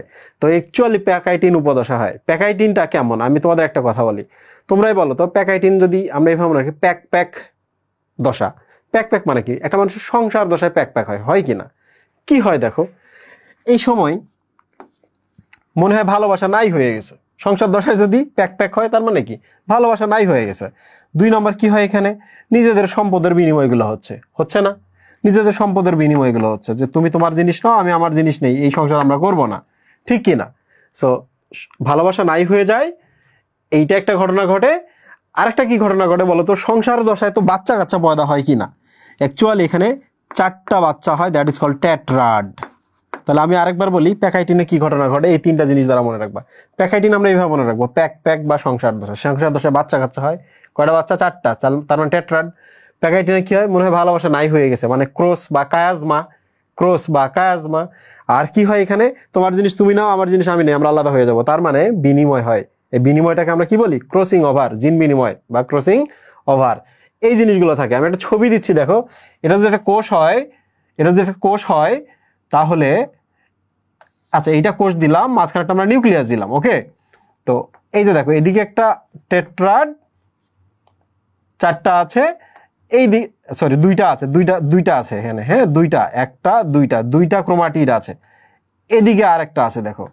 তাহলে 4টা মিলে কয়টা এখানে ক্রোমাটিড আছে বলো তো? মানে 2টা মিলে এখানে কয়টা ক্রোমাটিড? 4টা ক্রোমাটিড। এই 4টা ক্রোমাটিডকে আমরা একসাথে বলি টেট্রাড। একটু খেয়াল করে দেখো, এই ক্রোমাটিডের সাথে এই পরের ক্রোমাটিডগুলো যুক্ত অবস্থায় আছে। ঠিক না? আমি একটু কালার কোড দিয়ে দিই, কালার কোড দিলে তোমাদের ব্যাপারটা ক্লিয়ার হয়ে যাবে। এই পাশের এইটা হলো হলুদ কালার, আর বামেরটা হলো সবুজ কালার। ঠিক আছে, একটু ভালো করে দেখো। এই হলুদ 2টা, মানে এই যে এইটা আর এইটা, এখানে 2টা ক্রোমাটিড আছে, এদেরকে বলা হয় সিস্টার ক্রোমাটিড। মানে একই ক্রোমোজোমে যে ক্রোমাটিড গুলো হয় তাদেরকে বলা হয় সিস্টার ক্রোমাটিড। আবার বামের ক্ষেত্রে দেখো, এই সবুজ আর এই সবুজ, এখানে যে 2টা ক্রোমাটিড আছে, এদেরকে বলা হচ্ছে সিস্টার ক্রোমাটিড। বাট এই পাশের ক্রোমাটিড হলুদটা আর এই পাশের সবুজ ক্রোমাটিড যখন পাশাপাশি যুক্ত হয়, তখন আমরা বলি 2টা নন সিস্টার ক্রোমাটিড। মানে এই ক্রোমাটিড এই ক্রোমোজোমের, এই ক্রোমাটিড ওই ক্রোমোজোমের, 2টা নন সিস্টার ক্রোমাটিড পরস্পরের সাথে এরকম যুক্ত থাকে। তোমরাই বলো তো এই যে এই জায়গার মধ্যে কি এরকম কায়াজমা হয়েছে না? এই জায়গার মধ্যে কি এরকম কায়াজমা হয়েছে না? ডেফিনেটলি এখানে কায়াজমা হয়েছে, ঠিক কিনা? তো কায়াজমা সৃষ্টি হয়, এই যে দেখো কায়াজমা বা ক্রস আকৃতির সৃষ্টি হয়, ঠিক আছে। 2 নম্বর কি ঘটনা ঘটে দেখো, টেট্রাড। আমি বলি দেখো, 1টা 2টা 3টা 4টা, তার মানে টেট্রাড তৈরি হয়েছে, কি না? এবার হচ্ছে বিনিময় কি হয় জানো, এই হলুদের এই পার্টটা খুলে এর সাথে যুক্ত হবে পরে, আর সবুজের এই পার্টটা খুলে ওর সাথে যুক্ত হবে পরে। নিচের ক্ষেত্রেও সেম, হলুদের এই পার্টটা এর সাথে যুক্ত হবে, এটা এর সাথে যুক্ত হবে। আমি যে পরের ছবিটা আট করে দেখো, ঠিক এইরকম হয়ে যাবে। এটা ছিল হলুদ আর এইটা ছিল হচ্ছে সবুজ। এবার দেখো এই জায়গাটা হয়ে যাবে সবুজ, এই জায়গা হয়ে যাবে সবুজ, আর এই জায়গা হয়ে যাবে হলুদ। তার মানে অ্যাকচুয়ালি এই প্যাকাইটিনের কিন্তু 2টা ছবি, একটা ছবিতে এরকম পাশাপাশি থাকে আর একটা ছবিতে বিনিময় হয়ে যায়, ক্রসিং ওভার ডান হয়ে যায়। তো তোমরাই বলো তো এই যে এখানে যেটা আমরা দেখতেছি এটা কি আর আগের অবস্থায় আছে? নাই। এখানে যেটা আমরা দেখতেছি এটা কি আগের অবস্থায় আছে? নাই। নিজেদের মধ্যে পরিবর্তন হয়েছে কিনা, জিন বিনিময় হয়েছে কিনা, এটাকে বলা হয় crossing over. Crossing over, crossing over মানে এক জায়গাটা আরেক জায়গায়, ওই পাশটা এই পাশে আসা, ক্রস করা, রাস্তা ক্রস করা। পরীক্ষায় কিন্তু আসে ক্রসিং ওভার কাকে বলে। তোমাদের প্রশ্নের উত্তর কি হবে? মাথা খাটাও। ক্রসিং ওভার কাকে বলে? তোমরা লিখবা মিওসিসের বা মিওসিস 1-এর প্রোফেজ 1 দশার প্যাকাইটিন উপদশায় যখন এই ক্রোমাটিডকে বলে সিস্টার, পরস্পরকে এটা বলে সিস্টার, তার মানে এটা আর এটা হচ্ছে নন সিস্টার। 2টি নন সিস্টার ক্রোমাটিডের মধ্যে অংশের বিনিময় বা জিনের বিনিময়কে বলা হয় ক্রসিং ওভার। আরেকবার বলো, টাইমলাইনটা আগে লিখতে হবে। মিওসিস 1-এর প্রোফেজ 1 উপদশার প্যাকাইটিন উপদশা, মিওসিস 1-এর প্রোফেজ 1 দশার প্যাকাইটিন উপদশায়, আগে টাইমলাইনটা লিখলাম কি, 2টি নন সিস্টার ক্রোমাটিডের মধ্যে পরস্পরের জিনের বিনিময় বা অংশের বিনিময়কে বলা হয় ক্রসিং ওভার। কায়াজমা কাকে বলে? এর উত্তর হলো 2টা নন সিস্টার ক্রোমাটিড পরস্পরের সাথে যেখানে যুক্ত থাকে সেখানে কাই বা কায়াজমা এক্স আকৃতি ক্রিয়েট হয়, that is call chiasma. Tetrad কি?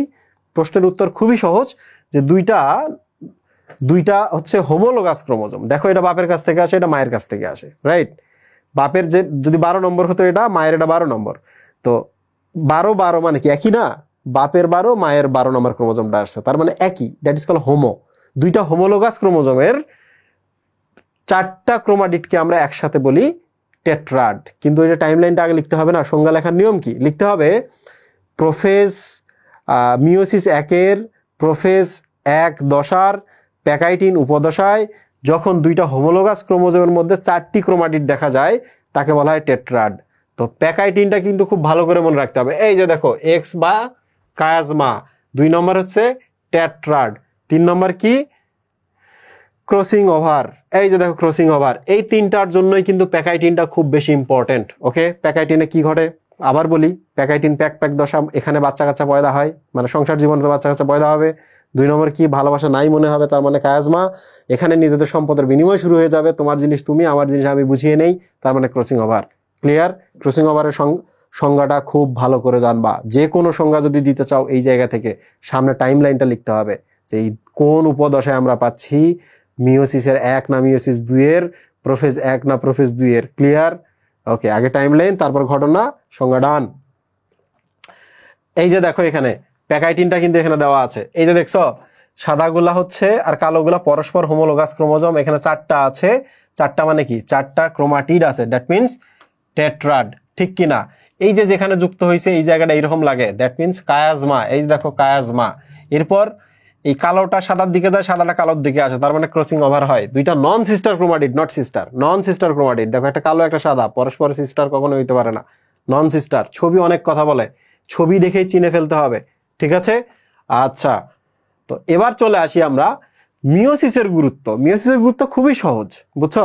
মাইটোসিস পড়লে মিওসিস হয়, মিওসিস পড়লে মাইটোসিস হয়ে যায়, খুবই সিম্পল। দেখো তোমরাই বলো তো, যৌনুক্রম। যৌনুক্রম মানে হচ্ছে আমাদের যে প্রজননের ক্রমটা আছে, আমরা প্রজনন করে, আমাদের বাচ্চা কাচ্চা প্রজনন করে, এইভাবে চলতেই থাকে। তাহলে প্রজননের সব সময় কি বলতো, মিওসিস বা জনন কোষ তৈরি হয় না? জনন কোষ মানে কি? শুক্রাণু ডিম্বাণু তৈরি হয় কিনা? শুক্রাণু ডিম্বাণু মিওসিসের মাধ্যমে তৈরি হয়। তাহলে যৌনুক্রম মিওসিসের কাজ। এই দেখো গ্যামিট সৃষ্টি। গ্যামিট সৃষ্টি মানে কি? শুক্রাণু ডিম্বাণু সৃষ্টি। এগুলোর মাধ্যমে যে আমরা বংশবৃদ্ধি করি, তার মানে মিওসিসের কাজ। সবসময় মনে রাখবা জনন কোষ বা গ্যামিট, এই শব্দটা সবসময় মনে রাখবা। জনন কোষ, এর আর এক নাম গেমিট। গেমিট মানে হচ্ছে শুক্রাণু, আর গেমিট মানেই হলো ডিম্বাণু। ক্লিয়ার?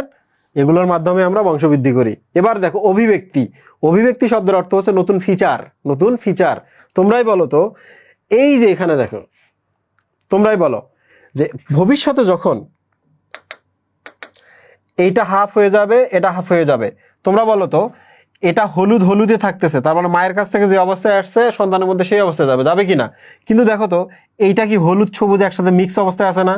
এই দিকটা, এইটা যদি কোনো একটা সন্তানের দেহে যায়, তাহলে তার মধ্যে হলুদ থেকে মায়ের বৈশিষ্ট্য, সবুজ থেকে বাপের বৈশিষ্ট্য, দুই বৈশিষ্ট্য পাবে না সন্তান? তার মানে আমার সন্তান, আমি যে বাবা, আমার সন্তান আমার বৈশিষ্ট্য পাবে, আমার ওয়াইফের বৈশিষ্ট্য পাবে। দ্যাট মিনস তার মধ্যে কিন্তু নতুন অভিব্যক্তি দেখা গেল, নতুন ফিচার দেখা গেল। কি? উনি শুধু আমার বাপের বৈশিষ্ট্যটা আমার কাছে আসার কথা ছিল, কিন্তু মায়ের ফিচারগুলো আমার কাছে চলে আসছে। রাইট? ওকে, সো এই জিনিসটা মাথায় রাখতে হবে। অভিব্যক্তি, বৈচিত্র্যের সৃষ্টি। তোমরাই বলো, বাপের সন্তান যদি পুরোপুরি বাপের মতো হইতো, তাহলে পৃথিবীর সবাই চাইনিজদের মতো হইতো না? হইতো। সো আমার সন্তান আমার বৈশিষ্ট্য পাবে, আমার সন্তান আমার ওয়াইফের বৈশিষ্ট্য পাবে, তার মানে সে তার নানি বাড়ির বৈশিষ্ট্য পাচ্ছে, দাদার বাড়ির বৈশিষ্ট্য পাচ্ছে কিনা? তো সব মিলাই কি তার মধ্যে বৈচিত্র্য সৃষ্টি হচ্ছে কিনা? ডেফিনেটলি বৈচিত্র্য সৃষ্টি হচ্ছে। এবার প্রজাতির স্বকীয়তা ঠিক রাখা। প্রজাতির স্বকীয়তাটা কি জিনিস আমি তোমাকে বলি। প্রজাতির স্বকীয়তা হচ্ছে যে আমার 46টা ক্রোমোজোম মিওসিস ঘটাইতে পারি বলেই আমার সন্তানের মধ্যে কয়টা ক্রোমোজোম যায়? 46টায় যায়। মানে কি? আমার 46 থেকে 23টা হবে, আমার ওয়াইফের 46 থেকে 23টা হবে, 23 মিলে 46 হয়ে আমার সন্তানের মধ্যে চলে যাবে। তোমরাই বলো, সে আমি সবাই আমরা ইউনিকই থেকে গেলাম কিনা? ওর যদি 72টা 92টা হইতো, আমার 46 যাইতো, আমার ওয়াইফের 46 যাইতো, ওর 92টা হতো না? আর 92টা হলে কি সে মানুষ থাকতো? অন্য প্রজাতি হয়ে যাইতো। তাহলে সে প্রজাতির ইউনিক ব্যাপারটা সে হারাই ফেলতো।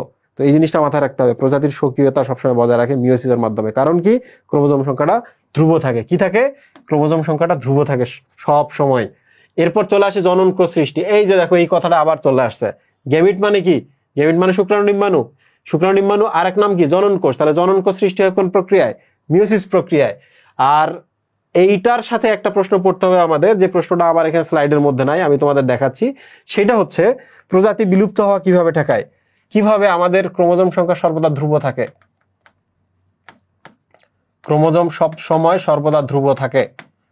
এভাবে প্রজাতি বিলুপ্তি আমরা কিভাবে ঠেকাই? এটা ঘ নম্বর প্রশ্নে আসবে, তোমাদের বইয়ে লেখা আছে, দেখিও। দেখো, এটা বাবা, এটা মা, তার 46 ক্রোমোজোম, আমার 46 ক্রোমোজোম। আমি যদি শুক্রাণু দেই, সেই শুক্রাণুতে যদি 46টা থাকতো, মনে করো পৃথিবীতে মিওসিস নাই। কি নাই? পৃথিবীতে ধরো যাক মিওসিস নাই, তাহলে এক কোষ থেকে নতুন কোষ আসলে মাইটোসিস হইতো, তাই না? তাহলে দেখো, এটা শুক্রাণু হইলো 46টা, তার ডিম্বাণু হইলো 46টা। শুক্রাণু ডিম্বাণু যদি মিলিত হয়, তাহলে যে জাইগোটটা তৈরি হবে এটা হবে 92। তাহলে আমার সন্তান কি 92টা ক্রোমোজোম ধারণ করবে না? সে কাউকে যদি বিয়ে করে, তারও 92টা ক্রোমোজোম। তার এখান থেকে দেখো, পৃথিবীতে মিওসিস নাই, তাহলে শুক্রাণু 92 ক্রোমোজোম হতো, ডিম্বাণু 92 ক্রোমোজোম হইতো। তাহলে তাদের যে সন্তানটা হইতো, তাদের ক্রোমোজোম সংখ্যা কত হতো? 9 দুগুণে 18, 184, তাই না? তাহলে এইভাবে ক্রোমোজোম সংখ্যা প্রত্যেক বংশে কি হইতো? ডাবল হইতো। এক সময় এত বেশি ক্রোমোজোম এক একটা কোষের ভেতরে থাকা কিন্তু খুব বিপজ্জনক। ব্যাপারটা এমন না যে তার মধ্যে সুপার পাওয়ার তৈরি হবে, সুপার পাওয়ার না, সে আসলে মায়ের পেটেই মারা যাইতো। ক্রোমোজোম সংখ্যা এলোমেলো হওয়া মানে কি? তার মধ্যে কিন্তু নানা ধরনের খুবই অস্বাভাবিক ফিচার তৈরি হইতো, যেটা স্বাভাবিক মানুষের মধ্যে থাকে না। ওকে, মানে বিলুপ্ত হয়ে যাইতো। ওকে, তাহলে মনে রাখবা যে ক্রোমোজোম বেশি হওয়া ভালো জিনিস না, সুপারম্যান তৈরি হবে না। ক্রোমোজোম বেশি হওয়া মানে বিপজ্জনক। সো এইভাবে প্রজাতি বিলুপ্ত হইতো। এখন বলো, পৃথিবীতে এতক্ষণ পর্যন্ত কি ছিল না? মিওসিস ছিল না। মিওসিসের কারণে যেটা পসিবল হয়, দেখো, মিওসিস। তাহলে আমি যদি শুক্রাণু তৈরি করি, মিওসিস মানে অর্ধেক হয়ে যাওয়া, তার মানে 23 হবে। রাইট? কি হবে? 23। তাহলে আমার ওয়াইফ থেকেও কি আসবে? 23। তাহলে 23 এবং 23 এই শুক্রাণু এবং ডিম্বাণু যদি মিলিত হয়, তাহলে তোমরাই বলো সন্তান কি হবে? 46 ক্রোমোজোমধারী। তাহলে বাবাও 46 ছিল, মাও 46 ছিল। মিওসিসের কারণে 23 আমরা জনন কোষ তৈরি করতে পেরেছি, সন্তান কি হয়ে গেল? 46। ঠিক কিনা? তাহলে 46 ক্রোমোজোমে যদি আরেকজন নারীর সাথে আমার সন্তানের বিয়ে হয়ে যায়, তাহলে তারও যদি মিওসিস হয়, কি হয়? মিওসিস এবং মিওসিস। বলো, 46 থেকে মিওসিস হলে কি হবে? 23 ক্রোমোজোম। 46 থেকে মিওসিস হলে কি হবে? 23 ক্রোমোজোম। তাহলে 23 যোগ হয়ে আবার কি হবে? 46 ক্রোমোজোমের আরেকজন সন্তান তৈরি হবে। বংশ পরম্পরায় ক্রোমোজোমের সংখ্যা ধ্রুব থাকতেছে। তাহলে দেখো, 46 নিয়ে জার্নি করেছি, আমার বাচ্চার বাচ্চা হয়ে গেল আবার 46। তাহলে ক্রোমোজোম সংখ্যা সর্বসময় ধ্রুব থাকতেছে। তাহলে মিওসিস আছে বলেই প্রজাতি বিলুপ্ত হয় না। রাইট? এই জিনিসটা মাথায় রাখবো, এটা খুব গুরুত্বপূর্ণ একটা প্রশ্ন। এবার আমরা চলে আসি মিওসিসের গুরুত্ব যেখানে আছে। আমরা ক্রসিং ওভারটা বলেছি না, ক্রসিং ওভারের গুরুত্বটা একটু আমি এখানে দেখাই। তোমরা কি জানো এবার মেডিকেল এডমিশনে ক্রসিং ওভার থেকে প্রশ্ন এসেছিল? খুবই ইম্পর্টেন্ট ক্রসিং ওভারের গুরুত্ব, ওকে, খুবই ইম্পর্টেন্ট। তোমরাই বলো বিনিময় হইলো না? এই যে দেখো জিন বিনিময় হইলো, তাহলে বলো জিনের বিনিময় হইলো কিনা? তাহলে আমার সন্তানের মধ্যে শুধু আমার জিন যাবে না, আমার ওয়াইফেরও জিন চলে যাবে, রাইট? জিনগত পরিবর্তনের সাথে সাথে ওই জীবের মধ্যে কি কিছু বৈশিষ্ট্য নতুন হইলো না? আগের বৈশিষ্ট্য কি আমার মতোই কপি পেস্ট হইলো না, নতুন কিছু বৈশিষ্ট্য আসলো। এবার দেখো বৈশিষ্ট্যগত পরিবর্তনের সাথে সাথে সৃষ্টিগুলো বৈচিত্র্য আসে, সৃষ্টি হয় নতুন পরিবেশে টিকে থাকার ক্ষমতা। তুমি বলো আমি ঠান্ডায় ভালো টিকে থাকতে পারি, আমার ওয়াইফ গরমে ভালো টিকে থাকতে পারে, কিন্তু এমন একটা পরিবেশে আমার সন্তান যাচ্ছে যেখানে ঠান্ডা গরম দুইটাই আছে, তার মানে আমার জিনের জন্য সে গরমে, আমার ওয়াইফের জিনের জন্য সে ঠান্ডায় বেঁচে থাকার একটা সক্ষমতা লাভ করবে, ঠিক কিনা? তাহলে জিন বিনিময় হইলেই এইটা পসিবল, ওকে। এবার চলে আসি ক্রসিং ওভারের মাধ্যমে কাঙ্ক্ষিত উন্নত বৈশিষ্ট্য সম্পন্ন প্রকরণ সৃষ্টি হয়। প্রকরণ মানে ভেরিয়েশন, প্রকরণ মানে ভেরিয়েশন। তাহলে আমার জিন অন্য একটা উদ্ভিদের ক্ষেত্রে বলো, ধরা যাক তামাক গাছের জিন, ধরা যাক যে দুইটা জিন আমরা একসাথে করলাম, করার পর নিজেদের মধ্যে বিনিময়ে নতুন একটা প্রজাতি তৈরি হইলো, রাইট? তাহলে ও কি জিনগত ভেরিয়েশন পাইছে কিনা? পাইছে কিনা? একাধিক জিন পাইছে কিনা? একাধিক জন থেকে আসা জিন পাইছে কিনা? ওইটাই নতুন প্রকরণ। কৃত্রিম উপায়েও কিন্তু ক্রোমোজোম ঘটানো যায়, ক্রোমোজোম ঘটাইলেও জিনগত পরিবর্তন আনা যায়, ওকে। এরপর দেখো গবেষণার ক্ষেত্রে গুরুত্ব আছে এই যে ক্রোমোজোম ম্যাপিং, ক্রসিং ওভারের বৈশিষ্ট্য আছে। তোমরা কি জানো এইটা এডমিশনে আসা প্রশ্ন, মেডিকেল এডমিশনে আসা প্রশ্ন। সো এইটা একটু দেখবা, ক্রোমোজোম ম্যাপিং, ক্রসিং ওভারের কারণে ক্রোমোজোম ম্যাপিং পসিবল হয়। বলো তো ক্রসিং ওভার হয় কোন উপধাপে? প্যাক বা প্যাকাইটিন। এবার চলে আসি জেনেটিক ম্যাপ তৈরি। ক্রোমোজোম ম্যাপিং আর জেনেটিক ম্যাপ তুমি ম্যাপিং একই জিনিস, কারণ ক্রোমোজোমের মধ্যে ডিএনএ থাকে, আর ডিএনএ মানে হচ্ছে জিন, জিন মানে জেনেটিক ম্যাপ, ওকে। লাস্টেরটা দেখো ক্রোমোজোমে জিনের নতুন বিন্যাসের ফলে জেনেটিক ভেরিয়েশন তৈরি হয়। আশ্চর্য, আমার জিন, আমার ওয়াইফের জিন যদি আমার সন্তানের মধ্যে চলে যায়, তাহলে ওর মধ্যে শুধু একজনের জিন থাকছে না, ভ্যারাইটিস জিন থাকতেছে, বাবার এবং মায়ের, দাদার বাড়ির এবং নানার বাড়ি। তার মানে তার মধ্যে ক্রোমোজোমাল ভেরিয়েশন আমরা পাচ্ছি। ভেরিয়েশন মানে বৈচিত্র্য। এখানে একই কথা বিভিন্নভাবে বলা হয়েছে, এইটা পড়বা। ক্রসিং ওভার কি, ক্রসিং ওভারের প্যাকাইটিন উপদশার ছবিটা লাগবে, ক্রসিং ওভারের প্যাকাইটিন উপদশায় কি কি ঘটে এটা ছবিটা লাগবে, এবং এইটা লাগবে ঘয়ের জন্য। পরীক্ষায় তুমি দেখবে 100% মার্ক পেয়েছো। ক্লিয়ার? তো আমাদের এবার মাইটোসিস এবং মিওসিসের পার্থক্য আমি জানি, তোমরা এটা পারবা। দেখো জীবের দেহকোষে হয়, আর মিওসিস সবসময় কিন্তু জনন মাতৃকোষে হয়, কারণ জনন মাতৃকোষ থেকে এই দেখো জনন কোষ তৈরি হয়। জনন কোষ মানে গ্যামেট। ক্লিয়ার? তাহলে আমার দেহে বেসিক্যালি সব জায়গায় মাইটোসিস হচ্ছে, শুধুমাত্র শুক্রাশয়ের ভেতরে যখন শুক্রাণু তৈরি হচ্ছে না, ওইটাই মিওসিস, শুধু ওইটাই মিওসিস। তার মানে আমার শুক্রাশয়ের কোষগুলোকে বলা হয় জনন মাতৃকোষ, আর শুক্রাণুটাকে বলা হচ্ছে জনন কোষ, ওকে। আচ্ছা, এবার এখানে চলে আসি, মাতৃকোষটি বিভাজিত হয়ে দুইটা অপত্য কোষ তৈরি করে। অপত্য শব্দের অর্থ হচ্ছে অপরিপক্ক, বাচ্চা কোষ, ওকে। এবার চলে আসি, মাতৃকোষটি বিভাজিত হয়ে 4টা অপত্য কোষ তৈরি করে, ঠিক কিনা? এখানে ক্রোমোজোমের সংখ্যা কি সমান থাকে না? মিওসিসের কি ক্রোমোজোম সংখ্যা অর্ধেক হয়ে যায় না? সিম্পল। এবার চলে আসি আমরা মাইটোসিস এবং মিওসিসের আবার পার্থক্য এখানে দেওয়া আছে। আমার মনে হচ্ছে না এটা তোমাদের পড়াইতে হবে, কারণ যখন আমি এমসিকিউ সলভ করবো দেখবো অটোমেটিকলি হয়ে গেছে। নো, আর একটা জিনিস আমি এখানে তোমাদের পড়াচ্ছি। কি পড়াচ্ছি? সেটা হলো মিওসিসের 3টা ভাগ আছে, বুঝছো? টার্মিনাল মিওসিস, জাইগোটিক মিওসিস,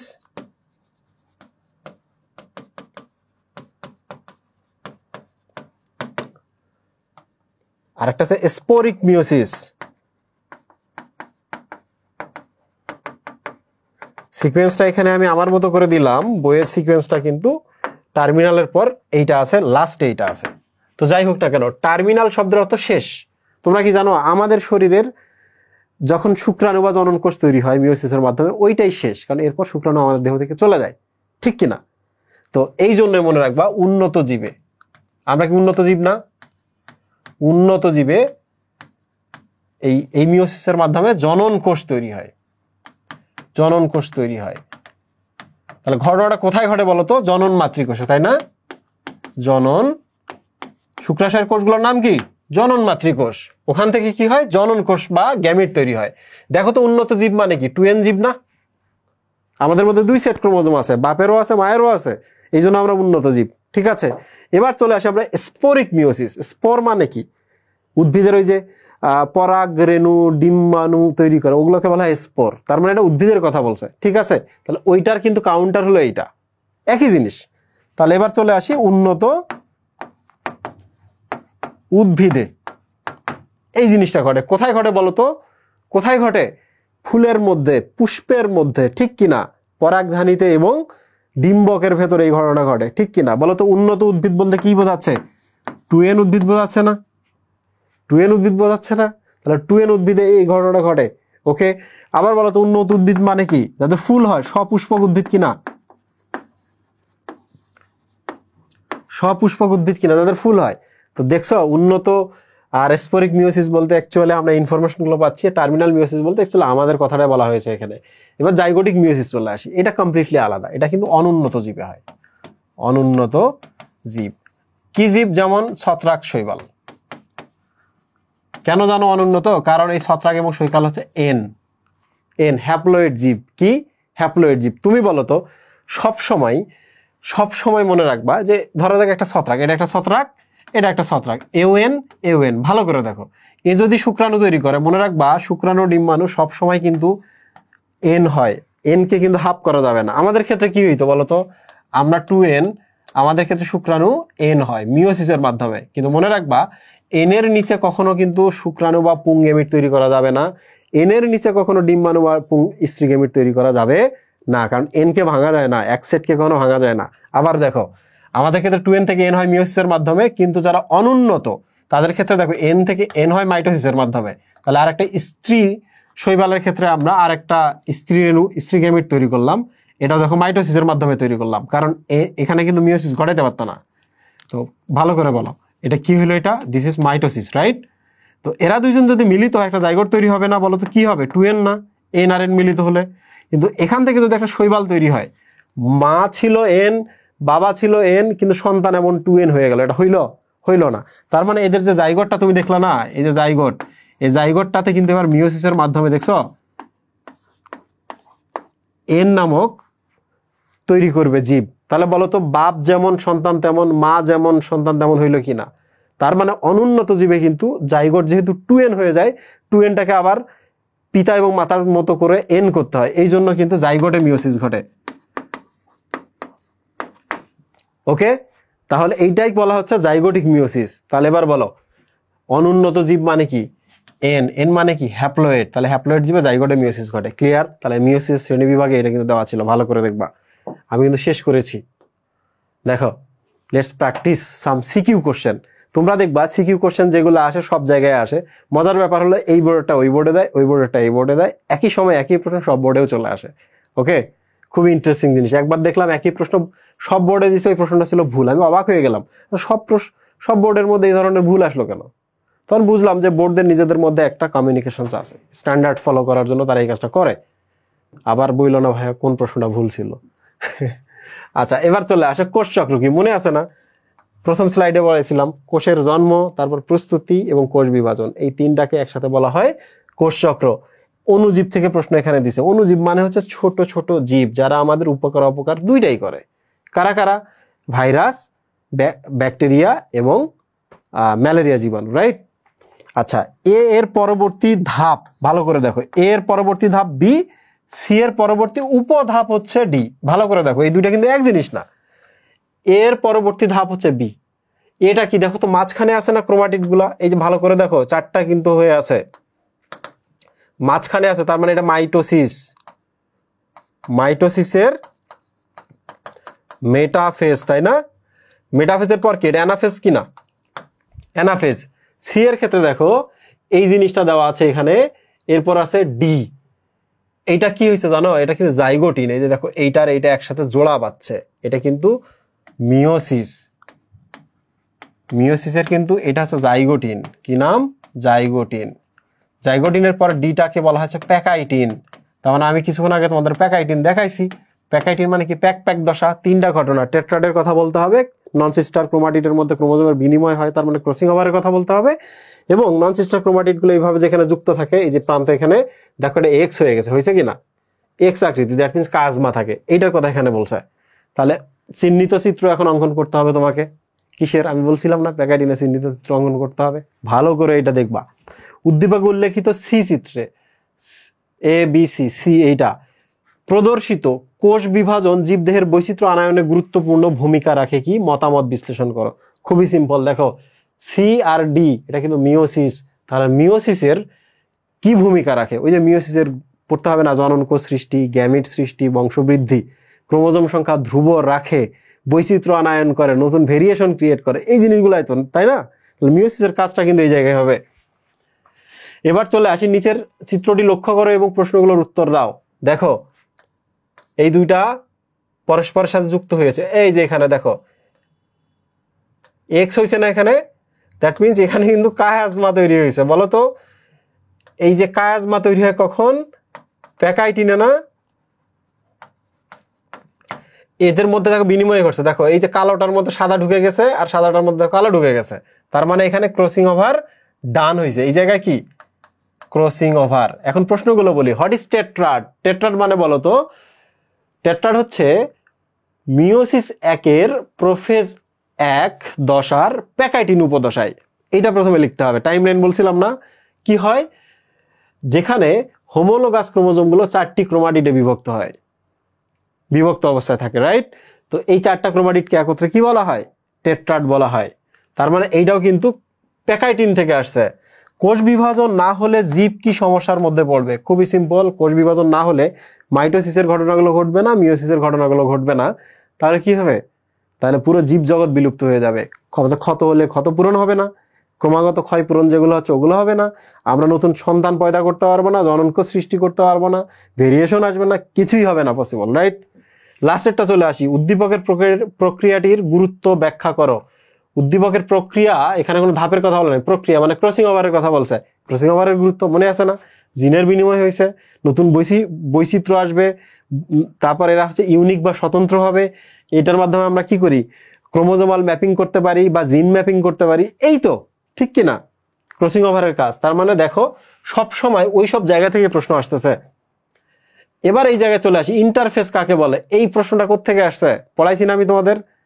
দুইটা কোষ বিভাজনের মাঝের সময়টা ইন্টারফেস বা কি কি কি দশা? প্রস্তুতি পর্ব, রাইট? এখানকার নিউক্লিয়াসকে কি বলে বলো তো? বিক্রিয়া বেশি হয় বলে বিপাকী নিউক্লিয়াস বলে না? তো যাই হোক, ইন্টারফেস আমরা পারবো। এবার সাইটোকাইনোসিস বলতে কি বোঝো? সাইটোকাইনোসিস মানে সাইটোপ্লাজমের বিভাজন, ঠিক কিনা? উদ্দীপকের ধাপ ক্ষয়ের যে কোনো 3টি দশা চিহ্নিত চিত্র অঙ্কন করো। ধাপ খ কি? এটা থেকে এটা ক, এটা থেকে এটা খ। আচ্ছা তোমরাই বলো তো এইটার নাম কি? প্রথম বিভাজন বা হ্রাসমূলক বিভাজন। এটা থেকে এটা মানে কি? দ্বিতীয় বিভাজন বা সমবিভাজন। সমবিভাজন মানে কি? মাইটোসিস। তাহলে মাইটোসিসের 3টা ধাপের কথা এখানে বলছে।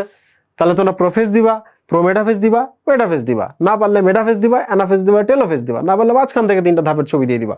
খুবই সিম্পল। উদ্দীপকের বিভাজন প্রক্রিয়ার গুরুত্ব বিশ্লেষণ করো। আচ্ছা উদ্দীপকের একটু ভালো করে দেখো, এখানকার কথা শুধু বলে না, এখানকারও কথা বলছে। তার মানে এবার কিন্তু মিওসিসের গুরুত্ব বলতে হবে। মিওসিসের গুরুত্ব কি? মিওসিসের কাজ ওই যে জননকোষ সৃষ্টি, গ্যামিট সৃষ্টি, বংশবৃদ্ধি, ক্রোমোজোমের সংখ্যা ধ্রুব রাখা, অপত্য বা সন্তানের মধ্যে বৈচিত্র্য আনা, ভিন্ন ভিন্ন অভিব্যক্তি আনা, অভিযোজন ক্ষমতা সৃষ্টি করা, ঠিক কিনা? ওকে, এবার বাই বাই। আশা করছি তোমাদের এই সিকিউটা খুবই কাজে লাগবে। আচ্ছা আমি যদি তোমাদের এই জায়গায় এসে একটা বোনাস জায়গা পড়তে বলি, তোমরা কি পড়বা? বোনাস জায়গাগুলো কি কি হতে পারে? আমি খুব দ্রুত বই থেকে বলি, মানে যারা আরো বেশি পড়তে চাও, 100% মার্ক তুলতে চাও, জাস্ট বলে রাখি। একটা হচ্ছে কোষের মৃত্যু পড়বা। তোমরা তো জানো কোষের মৃত্যু 2 ধরনের হয়, ন্যাক্রোসিস, অ্যাপোপ্টোসিস। ন্যাক্রোসিস মানে পচে যাওয়া, তার মানে কোষের দুর্ঘটনাজনিত মৃত্যুকে বলা হয় ন্যাক্রোসিস। অ্যাপোপ্টোসিস মানে কি? কোষের প্লান্ট ডেথ, তাই না? জেনেটিক্যালি নিয়ন্ত্রিত মৃত্যুকে বলা হয় কি? নেক্রোসিস, অ্যাপোপ্টোসিস বলা হয়। মাইটোটিক ইন্ডেক্সের কথাটা একটু পড়ে নিবে। What is mitotic index? উপরে লিখবা কোষ বিভাজনরত, মাইটোসিসরত কোষের সংখ্যা, আর নিচে লিখবা হচ্ছে মোট কোষের সংখ্যা, তাই না? মাইটোটিক ইন্ডেক্স ম্যাথ কিন্তু এখান থেকে আসতে পারে। এই ম্যাথগুলো বায়োলজি হেটার্স ইউটিউব চ্যানেলে গেলেই একটু দেখতে পাবা। আর কি পড়বা এখানে? আর তেমন কিছু নাই যে জিনিসটা তুমি অতিরিক্ত পড়তে পারো। অ্যাকচুয়ালি ক্লাসের মধ্যে সবই শেষ হয়ে গেছে। এটা বলে রাখি, স্বাভাবিকভাবে যারা আগে পড়ছে তারা তো ভালো করবে, বাট আমি মনে করি যারা এই জায়গাটা ভালো করে পড়বে পরীক্ষার হলে গিয়ে তারা সবগুলো প্রশ্নের উত্তর করে আসতে পারবে ইনশাল্লাহ। 1-2টা প্রশ্ন তো আসবেই, এমন যে নতুন প্রশ্ন তো দিতে হয়, ঠিক কিনা? সো ওইটা নিয়ে তোমাদের চিন্তা করার দরকার নাই। সো 2025, 2026 বলো, 2027 বলো, সবসময় এই ক্লাসটা রিলেটেবল। তোমাদের পরীক্ষা খুব ভালো হোক। এখন এরপরে যে লেকচারটা আছে অবশ্যই এটার এমসিকিউ অনশটটা করে নিবা। আমি তোমাদের একটু বলে রাখি, এই ক্লাসটা করার পর অবশ্যই ইন্টারাকশন করবা, তাহলে আমি বুঝতে পারবো তোমরা ক্লাস করতেছো, আমার ইন্সপিরেশন লাগবে। 2 নাম্বার হচ্ছে নিচে কমেন্ট করবা যে আজকে ক্লাসটা কেমন লাগছে কিংবা কি শিখতে পেরেছো, তাতে আমি তোমাকে কাউন্ট করতে পারবো। আর রেগুলার যারা এরকম ক্লাস করবে নিজে কমেন্টে অন্তত জানিয়ে যাবে যে আমরা আছি। এবং টেস্টিফাইতে গিয়ে ক্লাসের উপরে গিয়ে এক্সাম দিবে, টেস্টিফাইতে গিয়ে ক্লাসের উপরে যে এক্সাম দেবে ফ্রিতে, এইটার পরে আমি তাদের জন্য ফ্রি গিফট পাঠাবো। এটা টি শার্ট হইতে পারে, ক্যাশ মানি হইতে পারে, এনিথিং হইতে পারে। প্লিজ ইডিয়ট হও আর খুব ট্যালেন্টেড হয়ে যাও এই লেকচারগুলো সবার জন্য। Thank you.